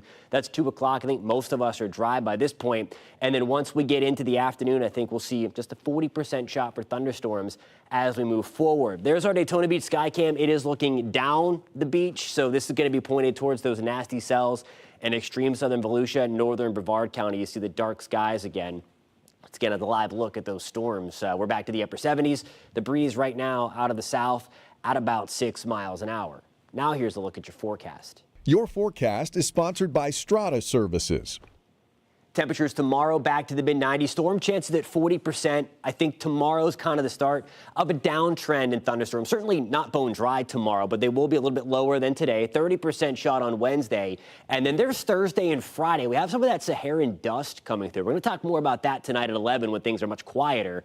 But we crank up the thermostat as a result of that, and storm chances go way down getting into the weekend. We'll be right back.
Leaders in Orange County are taking the next step in figuring out how to spend hundreds of millions in tourist tax money. I'm your Orange County community correspondent, Amy Russo. For the first time since 2023, the decision is going to include input from a citizens task force. But first, it needs to be decided who's going to be on that committee and just how they're going to do their work. Tourism is still booming in Orange County, and so is the Tourist Development Tax, or TDT. In 2025, the county brought in nearly $400 million in tourist tax revenue. State law requires that money be used for tourism-related purposes, like the convention center, stadiums, tourism advertising, and other things. In 2023, a 32-member citizens task force was formed to help shape spending priorities. Back then, it focused on major venues like the Orange County Convention Center and the Kia Center. While some have suggested working to change state law to use the money for needs like transportation and emergency services, the law is limiting. For now, the county is accepting applications from community organizations looking to fund eligible projects with tourist tax revenue. Applications are open through Thursday, July 16th. And this group won't be wasting time getting to work either. It's set to hold its first meeting July 21st and then make recommendations to commissioners by the end of August. I'm your Orange County community correspondent, Amy Russo, News 6. All right, Jonathan, how's it looking out there? Yeah, still some nasty storms. They are trying to weaken a little bit. We do still have an active severe thunderstorm warning right on Cape Canaveral tonight. That storm is weakening quickly and pushing out over the Atlantic. The biggest concern is where it's starting to lighten up a little bit. We do have a flash flood warning for northeast Orange and extreme northern Brevard. That does include Titusville, Mims, and Christmas. Just to give you an idea, you see that little box there popping up on the screen, that brownish purple one there. That's going to roll till 7:30. If you encounter any flooded roadways, please do not drive through them. Very dangerous. That is good advice. Sure. More news coming up at 9 o'clock on clickorlando.com and the News 6 Plus app. Have a good night, everybody. Bye.